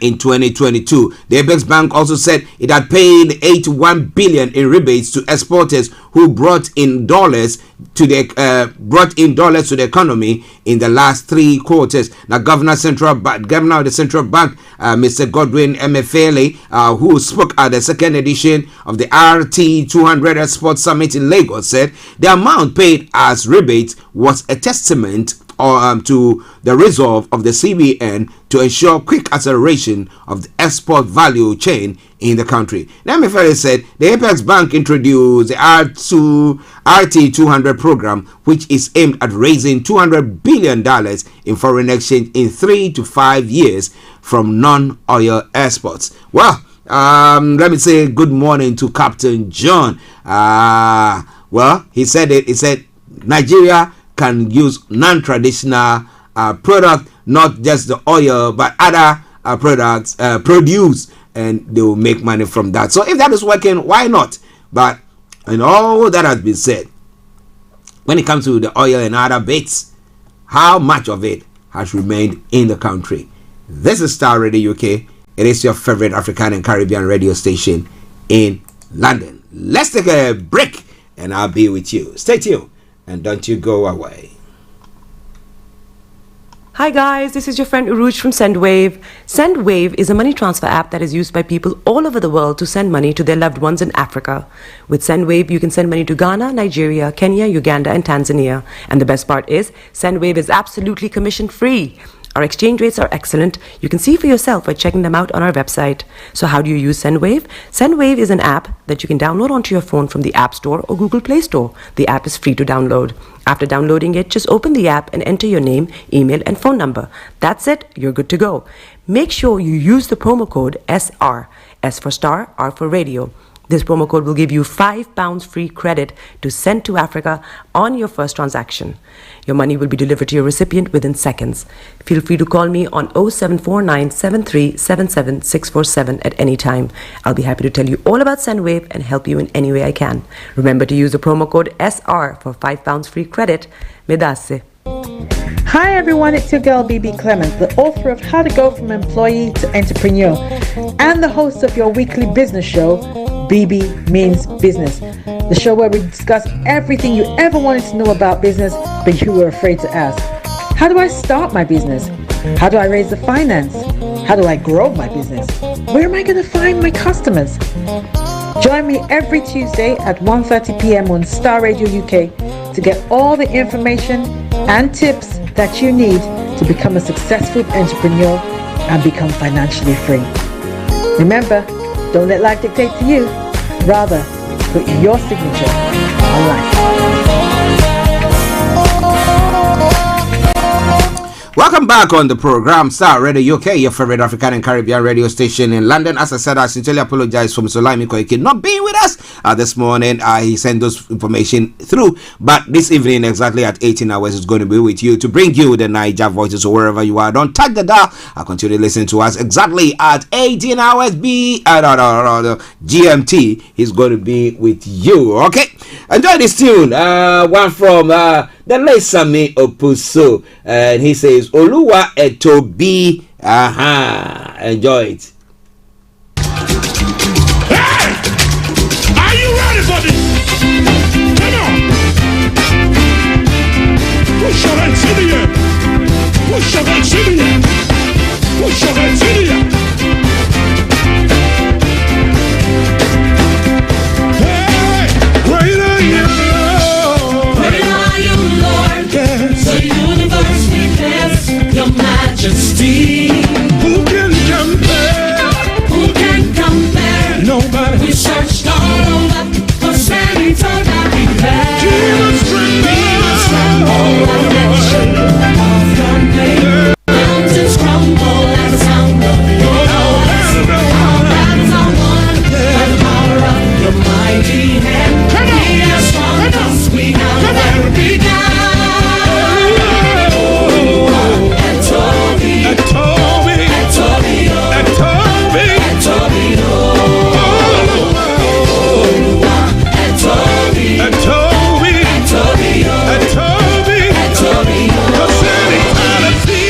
This is Starr Radio UK.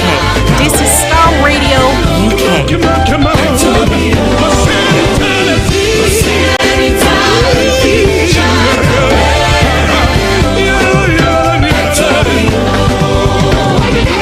Push your hands in the air. Push your hands in the air. Push your hands in the air.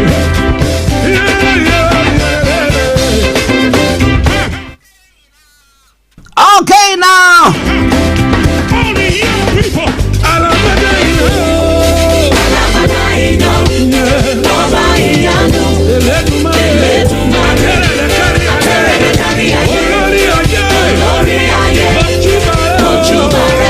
The late Samuel Poso. Waiter Oluwa Etobi. Well, he did a good job. He did a good job. Well.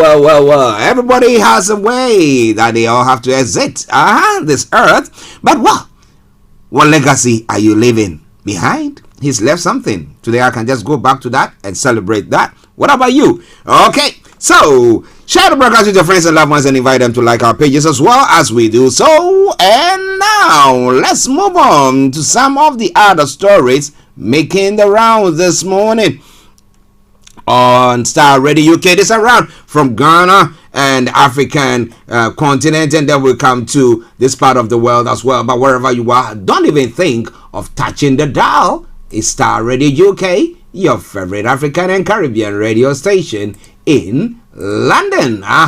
All right then. So now let's move on straight to some of the stories making the rounds on the African. The first shipment of Russian fertilizers leaves Netherlands for Africa. Okay, after sanctions-related obstacles hit Moscow, the first shipment of Russian fertilizers left the Netherlands on Tuesday for Malawi.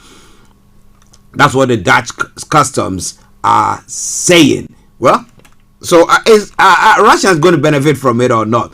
Okay, and Grand Bassam suspect to be arraigned in court on Wednesday. The story says that 15 people go on trial in Ivory Coast on Wednesday, accused of involvement in one of the West Africa's bloodiest jihadist attacks, a machine gun assault on a beach resort in 2016 that left 19 people dead. But only 4 of the 18 will be physically present for the long-awaited proceedings in Abidjan, Ivory Coast's economic hub. The others are either on the run of being held in Mali, said Awudi Rimalo, a lawyer for civilian plaintiffs. On March 13, 2016, 3 men wielding assault rifles attacked Grand Bassam, a tourist complex 40 kilometers, that's 25 miles, east of Abidjan, popular with foreigners. In an operation echoing a jihadist massacre the previous year in Tunisia, they stormed the beach and then attacked several hotels and restaurants. The 45 minutes bloodshed ended when the 3 were shot dead by Ivorian security forces. Now, Al Qaeda, North African affiliate Al Qaeda in the Islamic Maghreb, claimed responsibility the same day. It said the attack was in response to anti-jihadist operation in the Sahel by France and its allies, and targeted Ivory Coast for having handed over the AQIM militants to Mali. Several dozens people were arrested, including 3 suspected accomplices of the dead attackers who were detained in Mali as well. So the proceedings are going to start today, and we'll see what happens from that front.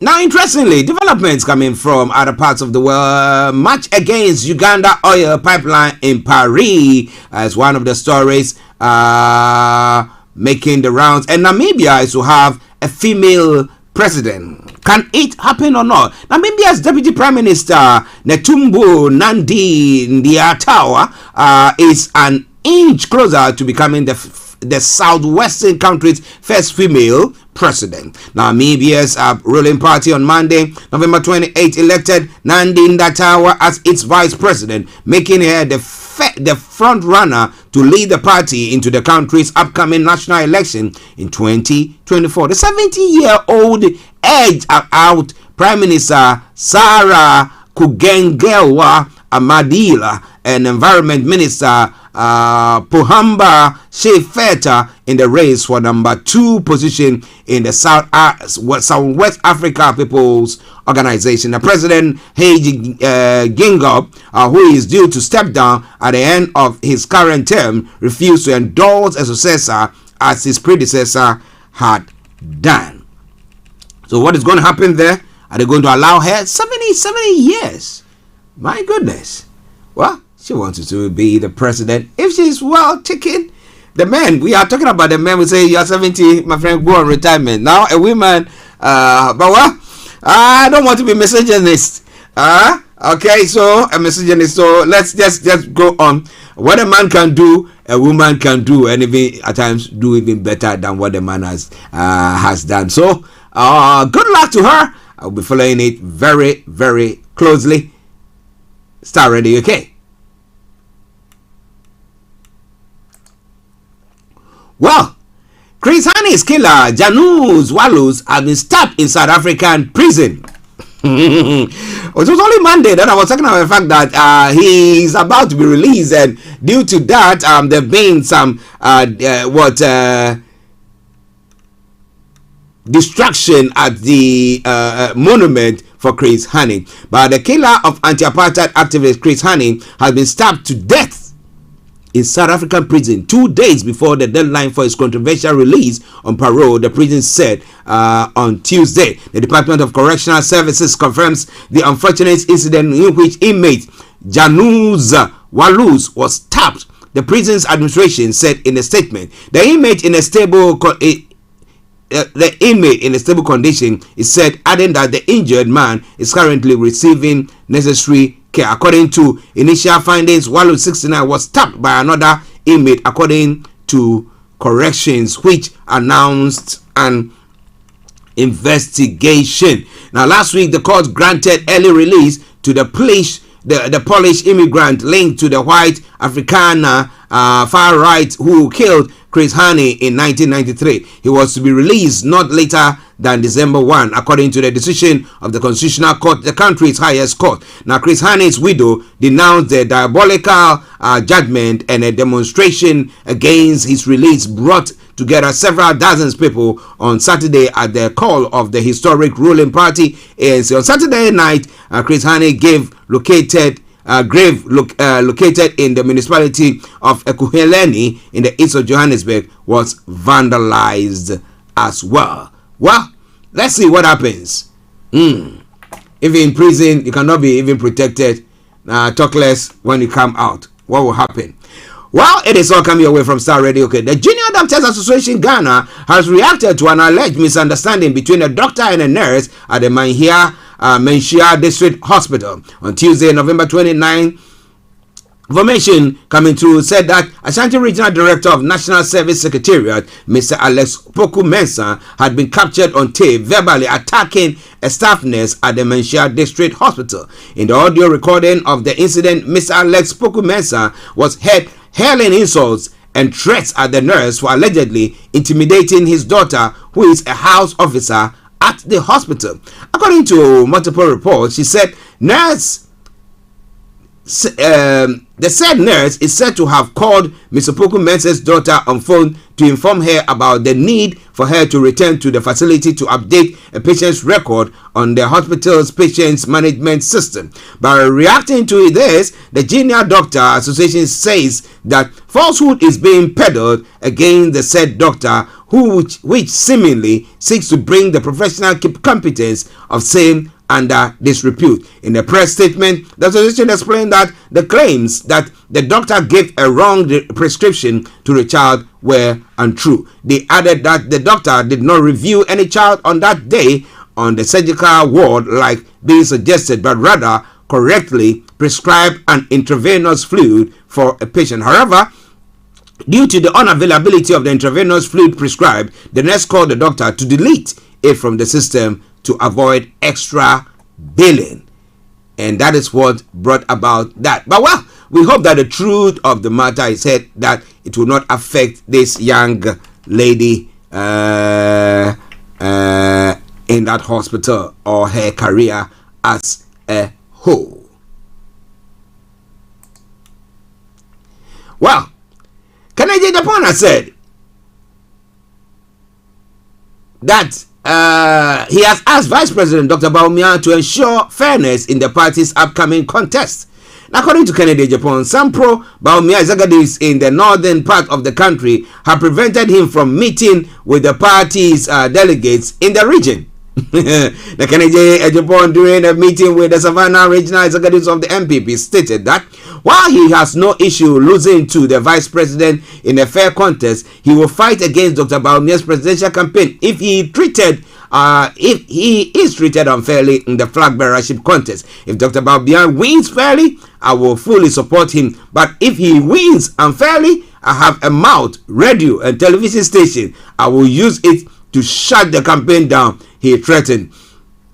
If you people are supporting Vice President, I don't have a problem, he noted angrily to the Savannah regional executives. Well, what do you think about that?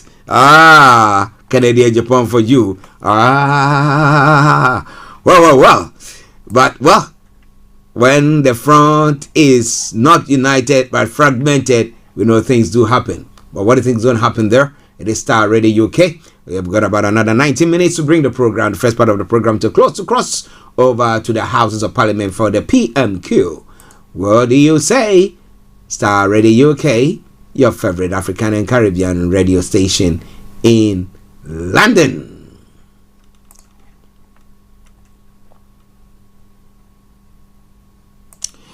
Well, information coming through says that Moody's have downgraded Ghana to federal junk status and warned investors could lose in debt restructuring. Oh. Now, Moody's has downgraded the government of Ghana's long-term issuer ratings to CA from CAA2 or further junk status and changed the outlook to stable. Now, this includes the review for downgrade that was initiated on September 30, 2022. The CA ratings reflects Moody's expectation that private creditors will likely incur substantial losses in the restructuring of both local and foreign currencies debts planned by the government as part of the 2023 budget proposed to Parliament on the 24th of November 2022. A statement published on its website has said. The statement pointed out that given Ghana's high government debt burden and the debt structure, it is likely there will be substantial losses on both categories of debt in order for the government to meaningfully improve debt sustainability. It explained further that the stable outlook balances Moody's assumption that the debt restructuring will happen in coordination with creditors and under the umbrella of a funding program with the IMF against the potential for a less orderly form of default that could result in higher losses for the private creditors. Private sector creditors. So what do you think? What do you think will go on there? This is all coming your way from Starr Radio UK. It is your favorite African and Caribbean radio station in London. Moving on to other parts of the world. Since we'll be taking you closely to the House of Parliament for the Prime Minister's question time.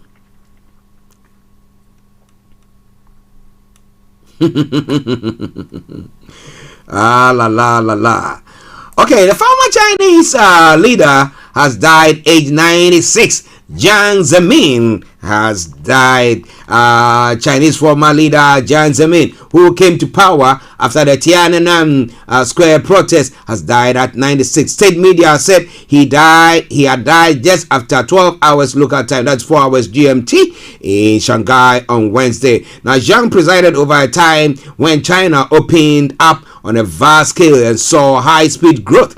His death comes as China sees some of its most serious protests since Tiananmen, with demonstrating against COVID restriction. A Chinese Communist Party statement said he died of leukemia and multiple organ failure. It added that he was recognized as an outstanding leader with a high prestige and a long-tested communist fighter. The state media outlets, including the Global Times and the Xinhua News Agency, turned their website black and white in tribute. Now, Jiang rose to power after the bloody 1989 crackdown on protesters in and around Beijing Tiananmen Square, which led to China being ostracized internationally. The event sparked a bitter power struggle at the top of the Communist Party between the hardline reactionaries and reformers. It led to Jiang, who had originally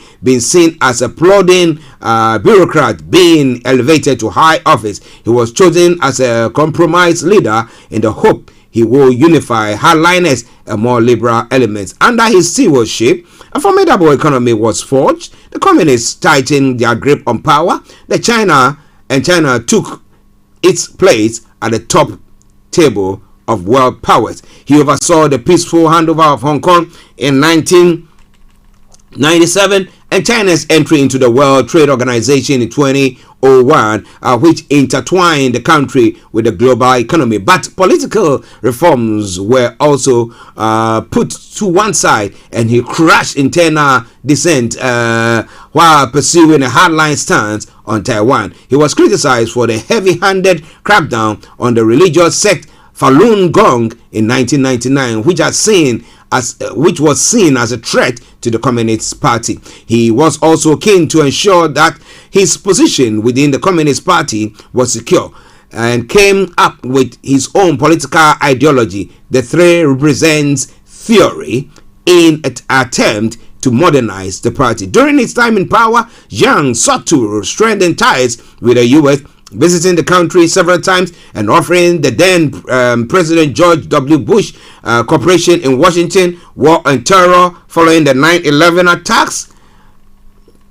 In a country not known for its flamboyant leaders, he was seen as having a more colorful personality than his successors. Now, he memorably crowned Elvis Presley at a global summit and went for a swim off the Hawaiian coast. In his latter years, he withdrew from government and was rarely seen in public. But even as he became less conspicuous online, he became an unlikely subject of viral internet memes. Now, many Chinese affectionately caricaturized his signature large spectacles and likened his appearance to a toad. Young fans called themselves toad worshippers. Now, Jiang's successors as president,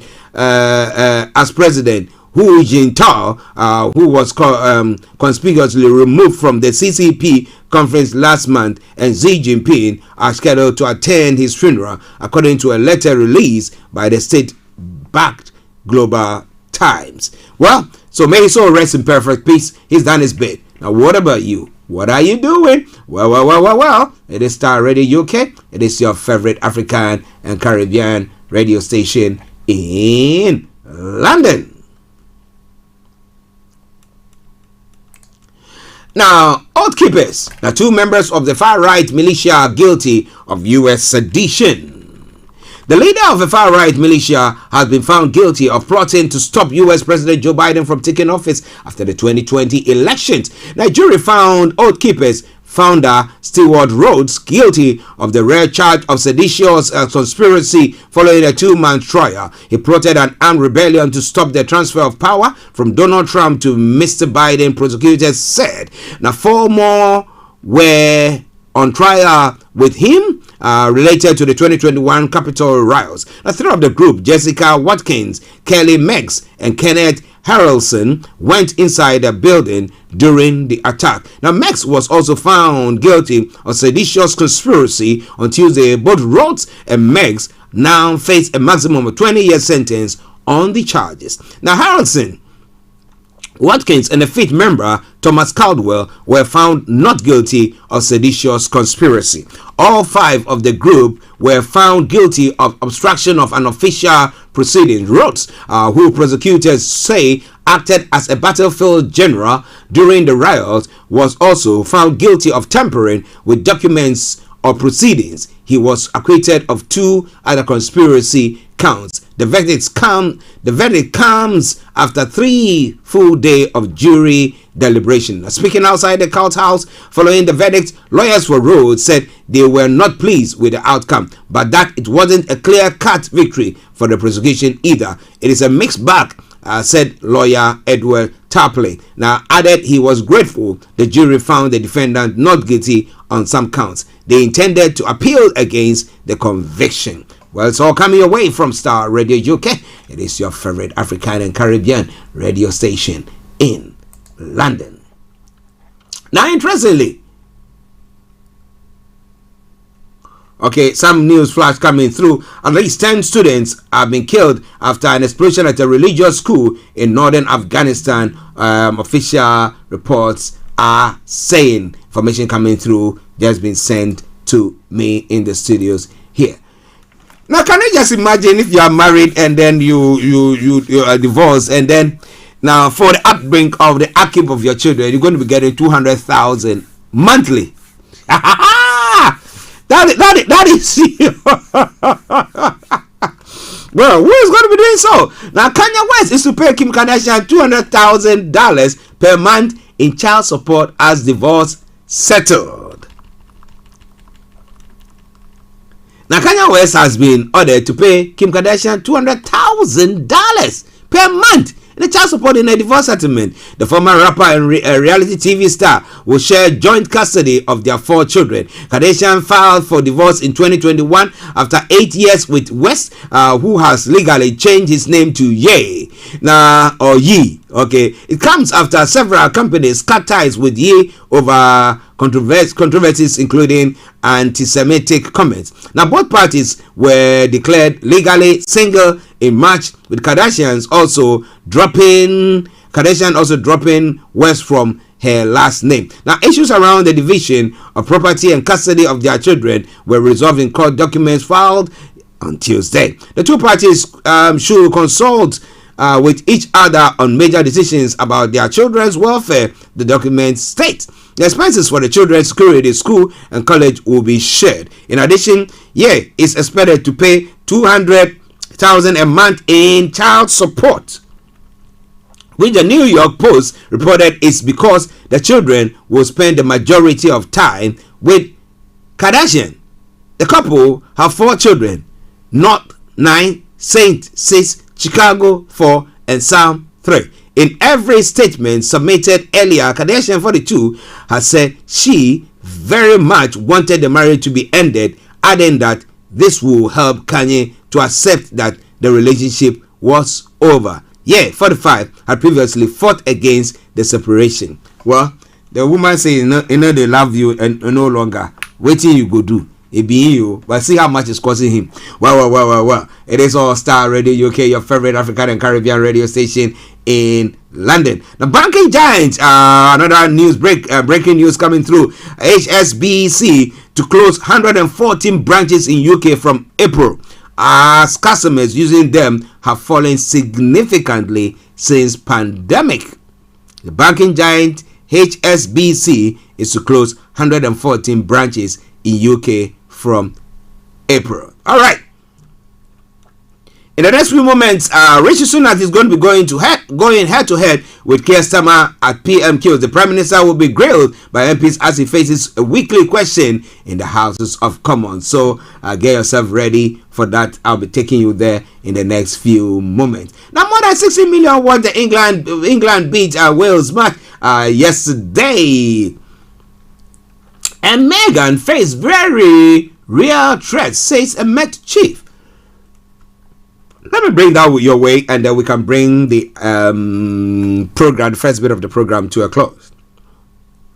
The Duchess of Sussex have received disgusting and very real threats while a working royal. The outgoing Metropolitan Police Assistant Commissioner has said, Neil Basu, said he would understand if Meghan had felt under threat all the time. People have been prosecuted over the threats, he told Channel 4 News. Prince Harry, who moved to California with Meghan in 2020, said last year he did not feel safe when visiting the UK. The couple have often spoken about the abuse they received before they left and how it affected their mental health. As early as 2016, after the couple went public with their relationship, Prince Harry issued a statement attacking social media trolls for targeting Meghan. Neil Basu, the former head of counter-terrorism policing in England, was speaking to Channel 4 News in his final interview as Assistant Commissioner. In a quote, he said, "If you've seen the stuff that was written and you were receiving it, the kind of rhetoric that's online, if you don't know what I know, you will feel under threat all the time," he said. When asked if they had been genuine threats to Meghan from the far right, he added, "Absolutely. We had teams investigating it. People have been prosecuted for those threats." He said he had previously spoken publicly about the threats of extreme right-wing terrorism, saying it was the fastest growing threat that he dealt with. Interesting. You know, at times when you don't know something, you make some statements about them, but when you come into the know of what exactly is taking place, then you sit back and you think twice. Well, this is where I bring the program to a close for today. I'll be taking you to the House of Parliament for the Prime Minister's question time. But as I said earlier on this evening, exactly at 18 hours BST, it will all be unfolding once again. What will be unfolding? Niger Voices with Mr. Olayomi Koiki. So stay tuned and don't you go away.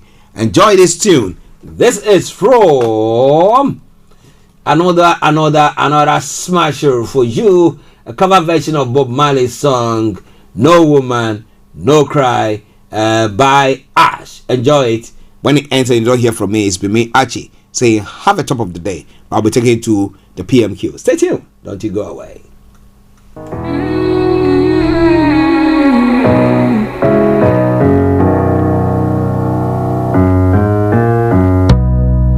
No woman, no cry. No woman, no cry.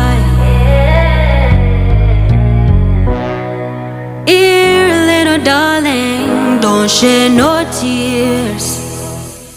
No. This is Starr Radio UK. Said I remember when we used to sing. Thanks for listening. Thanks for listening. About observing the hypocrites, mingle with the good people with me. Good friends we have and good friends we've lost along the way. In this great future, you can't forget your past. Dry your tears, I said. No woman, no cry. No woman, no cry. Here, little darling, don't shed no tears. No woman, no cry. Said I remember when we used to sit in the government yard in Trenchtown, and then Georgie would make the fire light as it was. Love would burning through the night. Then we would cook cornmeal porridge, of which I'll share with you. And my feet is my only courage, and I've got to push on through. When I'm gone, everything's gonna be alright. Everything's gonna be alright. Everything's gonna be alright now. Everything's gonna be alright. Everything's gonna be alright. Everything's gonna be alright now. Everything's gonna be alright. Everything's gonna be alright. No woman, no cry. Cry, cry. No woman, no cry. Oh, yeah. No woman, no cry. No woman, no cry. Guide dogs for the Blind Association to discuss their Open Doors campaign and stop the shame that is nearly 3/4 of guide dogs owners reporting an access refusal in the last 12 months. Well, I'm very grateful for the... Thank you, Mr. Speaker. I would be absolutely delighted to meet with guide dogs to talk about that campaign. They're an important stakeholder in the disability sector, and we will make sure that that meeting to discuss it happens. Vital fabricant. My right honourable friend will have seen the news today that between 400 and 500 migrant workers were killed building the stadia in Qatar. Does this not make FIFA's decision to choose Qatar as a location even more ridiculous? And will she join me in condemning FIFA in the way that they have kowtowed to the government of Qatar in relation to their anti-LGBT bullying? My honourable friend raises an excellent point. Ministers and senior officials have raised the concerns of LGBT visitors with Qatari authorities at all levels and will continue to engage on the issue during the World Cup. And in fact, my Minister for Equalities, the member for Pudsey, is out there supporting LGBT people and continuing the engagement to ensure that they are protected. Toby Perkins. Thank you, Mr. Speaker. Black and ethnic minority students are proportionately higher within further education colleges, but the number of black and ethnic minority lecturers is small, and the number of black and ethnic minority college leaders is tiny. So what is the government actually doing to address this? Mr. Speaker, he asks an excellent question. This is one of the issues which we looked at in our Inclusive Britain strategy. The Department for Education and the Equality Department are working to ensure that we do get the right proportion and representation of people in the education sector. He is right that there is an underrepresentation, and we need to look at the ways within the Equality Act, such as a positive action, in order to help address that balance. Before we come to Prime Minister's questions, I would like to point out that the British Sign Language interpretation proceedings is available to watch on Parliament Live TV. We now start with questions of Prime Minister Tommy Shepherd. Number one, Mr. Speaker. Prime Minister. Mr. Speaker, I'm sure colleagues from around the House will want to join me in congratulating England on last night. Commending Wales for inspiring millions, and also wishing everyone a happy St Andrew's Day. Mr. Speaker, this morning I had meetings with ministerial. In addition to my duties in this House, I shall have further such meetings later today. Tommy Shepherd. In 2014, his predecessor David Cameron signed up to the Smith Commission, which promised, amongst other things, that nothing in its report would prevent Scotland becoming an independent country should the people of Scotland so choose. Can I ask the Prime Minister, does he share that view? And if he does, and in light of last week's Supreme Court judgment, will he bring forward legislation to allow that choice to be exercised? Prime Minister. Well, Mr. Speaker, we did have that conversation not so many years ago. It was described as a once-in-a-generation referendum. And we discussed this last week. I think what the people of Scotland want is for us to be working constructively together to focus on their priorities. That's indeed what we're doing in his own area, investing hundreds of millions of pounds in a growth deal and ensuring that with a new concert hall we can enshrine Edinburgh's reputation as a city of culture. Sir Paul Beresford. Thank you, Mr. Speaker. I've just returned from the South Pacific and I found there a deep...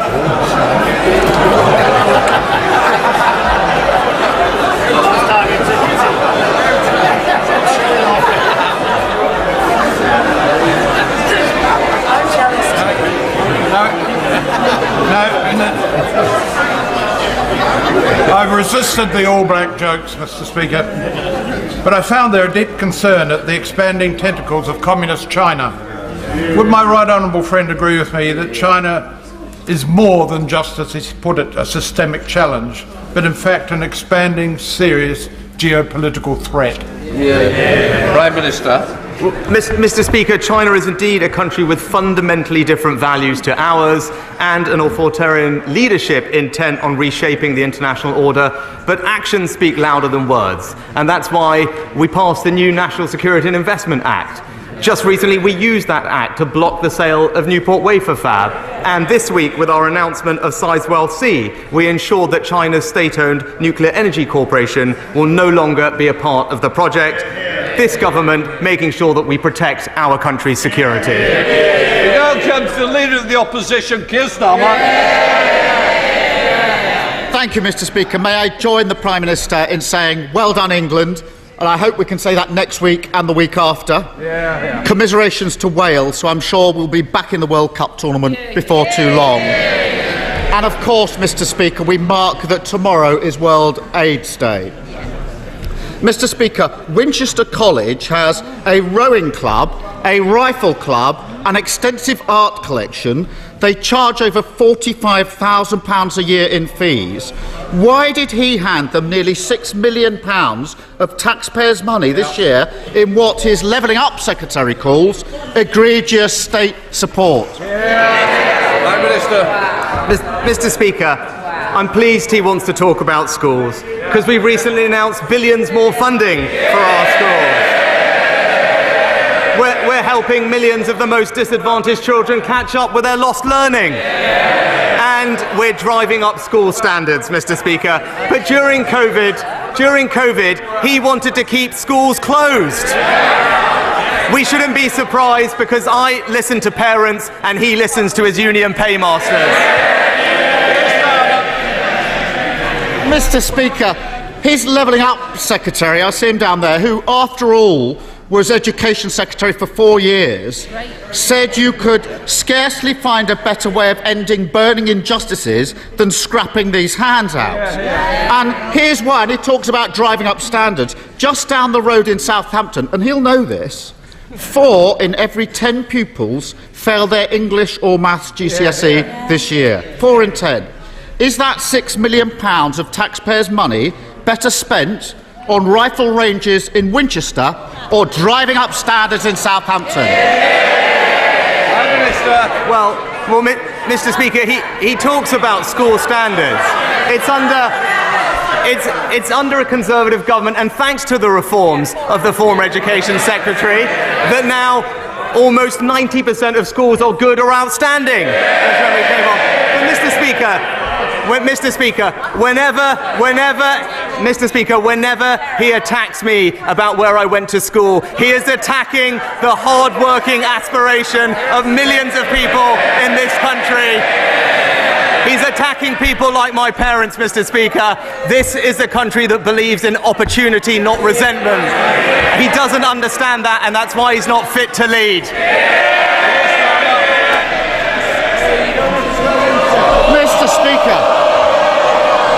Mr. Speaker, if he thinks the route to better education in this country is tax breaks for private schools in the hope they might hand some of that down to state school, that's laughable. Trickle-down education is nonsense. And Mr. Speaker, it's not just the Levelling Up Secretary. His Education Minister sitting there asks, how much better would it be if Conservatives got rid of these handouts? He talks about his record. It's simple. He can carry on being pushed around by the lobbyists, giving away £1.7 billion to private schools every year, or we can put that money to good use. In the Tory scandal, he talks about his record. Hundreds of thousands of children leaving school without the qualifications that they need. I've made my choice. What's his? Prime Minister. Mr. Speaker, we're improving school standards for every pupil in this country. It's our reforms that are leading to us marching up the PISA league tables for reading, for writing, more good and outstanding schools, more investment in every single school. But he talks about choice. This is about supporting aspiration, Mr. Speaker, and that's what this government is proud to do. Mr. Speaker, he really does need to get out more. And he talks about aspiration. Mr. Speaker, they are killing off aspiration in this country, and it's not just education. Why is the dream of home ownership far more remote now than it was when his party came into power 12 years ago? Prime Minister. Well, Mr. Speaker, what have we done in those 12 years? The highest number of new homes started in 15 years. Largest number of first-time buyers in 20 years.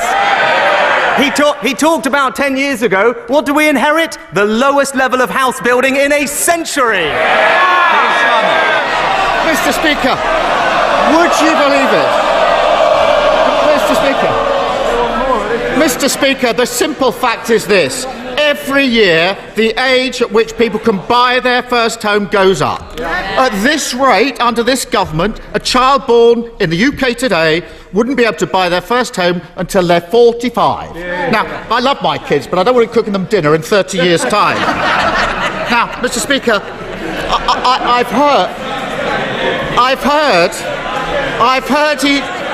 I've heard he's having a relaunch. Apparently, it's called Operation Get Tough.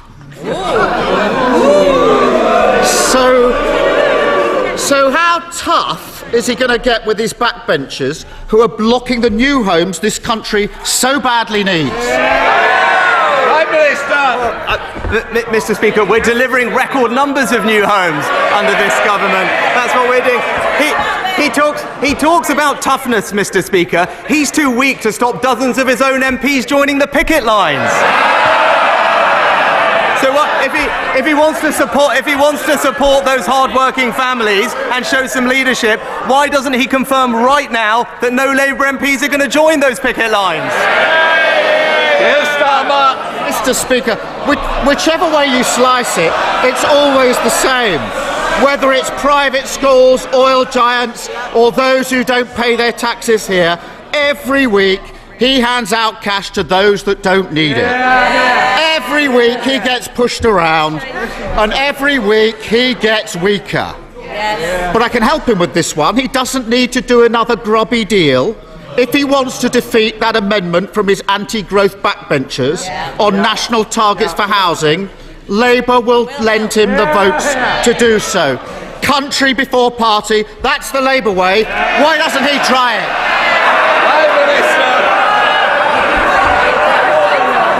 This week, I think we did hear too weak to confirm no one on the picket line. But Mr. Speaker, it's the same old Labour ideas: more debt, more inflation, more strikes, and more migration. He tells his party what they want to hear. I'll take the difficult decisions for this country, and that's the choice, Mr. Speaker. It's the politics of yesterday with him, or the future of the country with me.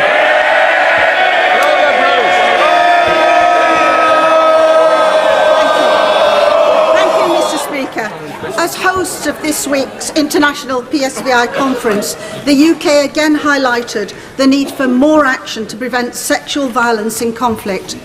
With heart-rending accounts of women in Ukraine being brutalised in this way, and reports that a third of women in conflict zones can be victims, will the Prime Minister champion with me as his Special Envoy for Freedom of Religion or Belief the work being undertaken with young people across the world to prevent religion or belief being weaponised, which can later manifest into sexual violence in conflict? Prime Minister. I'm incredibly grateful to my honourable friend for her dedicated work in this area.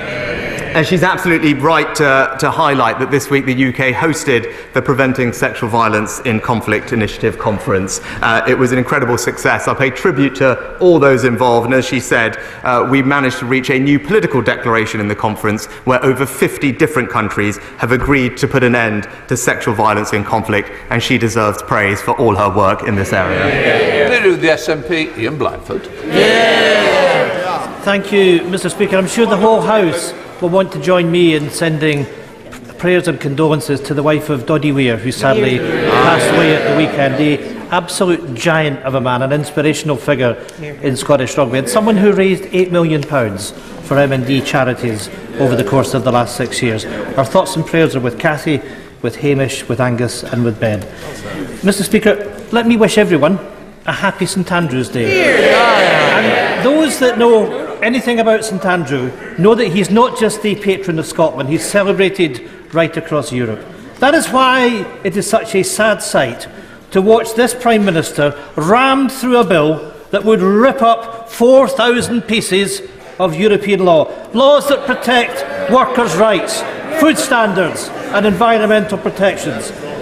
And it's an even worse sight watching the leader of the Labour Party desperately trying to out-Brexit the Prime Minister, ruling out freedom of movement and any hope of a Swiss-style deal. Brexit is now the elephant in the room that neither the Tories or Labour are willing to confront. When will the Prime Minister finally see reality and admit that Brexit is a significant long-term cause of the UK economic crisis? Well, Mr. Speaker, can I start by joining my honourable friend in offering our condolences to the family and friends of Doddy Weir, and I'd also like to pay tribute to him for his campaign to raise awareness of MND, which has made a big difference. Now, Mr. Speaker, straightforwardly, I was proud to support Brexit. It was the right thing for this country. It allows us to first of all get control of our borders, which is incredibly important, and reduce migration, all of which, Mr. Speaker, I noticed what he said, and I agree with him actually about the slight dexterity of the Leader of Opposition on these topics of free movement. And I know he'll join me in reminding the Leader of Opposition about his previous promise to defend free movement of people. Not something that we support, Mr. Speaker, but we're also seizing the economic opportunities, deregulating and signing trade deals around the world. That's how we'll drive growth and prosperity. Ian Blackford. Thank you, Mr. Speaker, and can I thank the Prime Minister for his remarks on Doddy Weir, but once again what we're seeing over Brexit is better together. We're used to that in Scotland. The problem for both the Prime Minister and the Labour leader is that when it comes to Brexit, even their own voters don't agree with them. The last YouGov poll showed that a record 56% now believe it was wrong to leave the European Union. And that figure is 71% in Scotland. 1 in 5 who actually voted for Brexit have now changed their minds. More and more people across these islands are wise to the fact that make Brexit work is just another stupid slogan. But Scotland can't be stuck with a new Brexit Together coalition of the Tories and Labour. So on this St Andrew's Day, can the Prime Minister finally tell people in Scotland the democratic path to escape Westminster control, to deliver independence, so we can get back to the European Union? Absolutely. Prime Minister. Mr. Speaker, he talks about democracy and votes. I think the difference between him and I is that I respect the result of referendums. He talks about this. Just remember one thing, Mr. Speaker. We had the fastest vaccine rollout in the world. We had that because of our freedoms after leaving the European Union. Well, Palsy. Thank you, Mr. Speaker. Mr. Speaker, manufacturing remains a key part of the UK economy, and for the West Midlands, that means automotive. That's important in my constituency of Rugby, which includes firms in the supply chain and workers at Jaguar Land Rover. With the move to all new cars sold in the UK to become electric by 2030 means that which is critical for us to have a site for battery manufacture. Assembly is already taking place elsewhere in the world where batteries are made, so will the Prime Minister give his support to the bid for a gigafactory in Coventry? Prime Minister. I pay tribute to my honourable friend's efforts to progress this project. We're fully committed, Mr. Speaker, to securing investment to grow our electric vehicle supply chain. Now, although he'll know I can't comment on individual commercial negotiations, we did announce in the Net Zero Strategy £350 million of funding in the Automotive Transformation Fund to support the development of that supply chain, and I wish him every success in his bid. Colin Eastwood. Yesterday, BBC Northern Ireland announced cuts to programming and jobs at BBC Radio Foyle that, in my view, will leave the station totally unsustainable. The BBC Charter places an obligation on that organisation to allow audiences to fully engage on local issues. This decision, in my view, is a very clear breach of that obligation, leaving licence fee payers outside the Greater Belfast area without proper local programming. Will the Prime Minister act to defend this very important local public broadcasting service? Prime Minister. Well, Mr. Speaker, I believe very strongly in local public broadcasting, and indeed the government has taken steps to support local media. I'll be very happy to look at the specific issue he raises and bring it up with the BBC when I next see them. Angela Richards. Thank you, Mr. Speaker. The people of Guildford tell me they want women and girls to feel safe, and I'm delighted to have had some successes in getting lights turned back on, including on York East Bridge on behalf of concerned students at the University of Surrey. Does my right honourable friend agree with me that even in difficult times we cannot take a single step back from the brilliant work this Conservative government is doing to tackle violence against women and girls? Prime Minister. Well, Mr. Speaker, like my honourable friend, the government is committed to tackling violence against women and girls and making our streets safer. We've created the Safer Streets Fund, which funds additional patrols, extra lighting and more CCTV. And indeed, the Street Safe online tool allows users, including those in her constituency, to pinpoint locations where they feel unsafe so that the local police can take appropriate action. And I'll continue to support her in her efforts. I've been sorry. Thank you, Mr. Speaker. The two boys, 16-year-old boys, Charlie Batallo and Kiani Sianko, were tragically killed in my constituency of Erith and Thamesmead this weekend. My heart goes out to the families and friends left behind. We really need to come across the House to address and tackle serious youth violence. So can I ask the Prime Minister what he is doing to address knife crime epidemic? Prime Minister. I thank the Honourable Lady for her question and join her in expressing my condolences to the family and friends of the two boys. I also read about it. It's an awful tragedy. She rightly asked what we are doing to make our streets safer and stamp out the scourge of night crime. We're boosting the number of police officers, as she'll know, 15,000 on our way to 20,000, and we're also giving them the powers they need to get knives off our streets, including lifting restrictions on stop and search and introducing new court orders to target known knife offenders. I agree with her, this is something we need to do more on, and she should know that the government will be fully committed to tackling it. Gordon Henderson. Thank you, Mr. Speaker. When will my right honourable friend government bring forward any emergency legislation that's needed to deport those migrants who came across the channel illegally in small boats and are now being put up in hotels paid for by hard-pressed British taxpayers. Prime Minister. Well, Mr. Speaker, we are determined to do whatever it takes to break the business model of people smugglers who are causing the needless loss of life of people across the Channel and putting unsustainable pressure on our asylum system. Our Nationality and Borders Act, opposed by the party opposite, Mr. Speaker, gives us new powers which we fully intend to use, and we will take further measures as required to properly control our borders and reduce the number of illegal crossings. And the back double. Thank you, Mr. Speaker. It was sad to see in a video from his Oxford days the future Prime Minister saying he hadn't a single friend who was working class. And he's not likely to make any soon, because while he sits on a personal fortune, he's refusing the reasonable demands of nurses, railway workers and many others forced to take industrial action just to make ends meet. Why doesn't he give them the wage increases they need and fund it by making the rich pay the same rate on unearned income as workers have to pay for their hard graft? And whilst he's at it, why not scrap the non-dumb tax loophole that he's all too familiar with, which is costing the public £3.2 billion? Mr. Speaker, I have nothing but admiration and gratitude to our nurses for all the work they do. But Mr. Speaker, it is simply unreasonable and unaffordable to have a 19% pay rise. Now, if that's what the honourable gentleman thinks I'm sure the Labour Party can explain to us how they would pay for that and the impact it would have on inflation. But I tell you this, Mr. Speaker, if he really wants to support working people, maybe he should get off the picket line and end the strikes. Thank you, Mr. Speaker. The train service between Wilmslow in my constituency and London was always hourly, direct, and took 1 hour 50. Now, you'd be very lucky if you got a direct train, and the journey time is double, or often double. And that's not restricted to strike days, that's day in, day out on Avanti trains.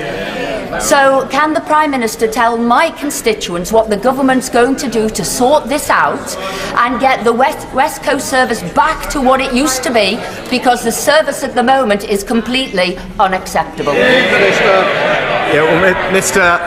Mr. Speaker, my honourable friend is absolutely right about the unacceptable deterioration in the quality of Avanti's service. The Transport Secretary is rightly monitoring and holding them to account. There is a plan to increase the number of trains to 100 additional drivers, Mr. Speaker, and restoring the full direct service between Manchester and London. But what this plan needs, Mr. Speaker, and I hope the party opposite support it, is trade union cooperation. Lera Wilson, Rabbit. Thank you, Mr. Speaker. I'm sure members opposite felt a certain sense of deja vu watching the Welsh defence during last night's match. After all, they know what it feels like to have Marcus Rashford run rings round them.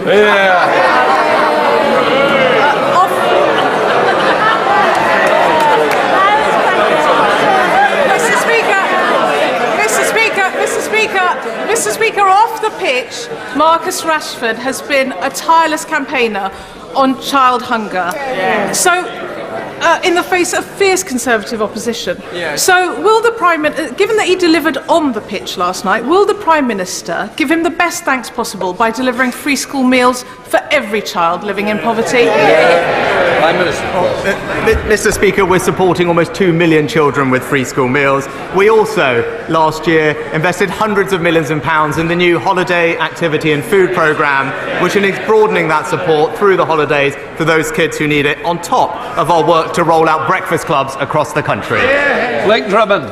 Thank you very much, Mr. Speaker. The pandemic has played havoc with school attendance, and the Children's Commissioner says that almost 115,000 children are now being home educated, a 34% higher than before the pandemic. with little, if any, monitoring of their educational welfare. Even worse, 9 in 10 local authorities believe they have not been able to identify home-educated children. So when will my right honourable friend be bringing forward the register of homeschooled children so they're identified and we can be sure that their needs are looked after and they're not falling through the net? Prime Minister. Mr. Speaker, we support the right of parents to home educate their children, and we know many do well, but however, this is not the case for all, and that's why local authorities must seek to identify those children missing education. We've published guidance on the arrangements they should be following, and indeed make sure that they have oversight of elective home education. From West. Thank you very much, Mr. Speaker. After record payouts last year to shareholders, the Royal Mail recently this year announced huge half-year losses and plans to cut 10,000 jobs, while threatening the cherished universal service obligation, which guarantees a minimum 6-day-a-week letter delivery service in the tradition of the black penny from 1840. Why has his government not yet committed to investigate the mismanagement and cack-handed mismanagement of this iconic British service and protecting its future and loyal postal workers? Mr. Speaker, again, I have nothing but gratitude and appreciation for the hard work of our postal workers, but when it is not the right approach. It is not the right approach to go on strike, especially demanding pay, as we have heard, that is simply unaffordable for hard-working British taxpayers. The Honourable Lady would do well to see that, because in the context that we're in, it is simply not possible to give people the type of pay demands that they are making. Andrew Percy. Thank you, Mr. Speaker. Due to the unique geography of Briggangool and the Isle of Axholme, we are one of the most flood-prone areas of the country. So whilst I welcome the record £5.4 billion of flood defence funding, can I ask the Prime Minister, ahead of next year's budget, to look at easing the rules around how that money is spent, so more of it can be spent on maintenance, which is so important to keeping my constituents dry? Prime Minister. Well, Mr. Speaker, I'm very happy to look at that for my honourable friend. He's right to highlight the doubling of the investment that this government has put in flood defences, but it's right that we get the mix right between that, and I'll take that away with him. Lynn Fletcher. Thank you, Mr. Speaker. The West Midlands Chief Constable has revealed that a vulnerable child was forced to spend 2 days living in a police station during a mental health crisis because the right specialist help could not be found for him. I know more and more young people are unable to access appropriate support for mental health. Will he accept Labour's plans to scrap private school charitable status and use the money to fund a mental health professional in every school?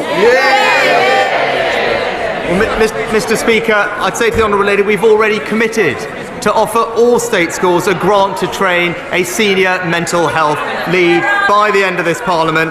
Already 6 out of 10 have doing so. There's funding for all of them to have it. In addition to that, we're increasing the support that we give to those with eating disorders, because she's right, mental health does affect young people. This government is backing those people to get the support that they need.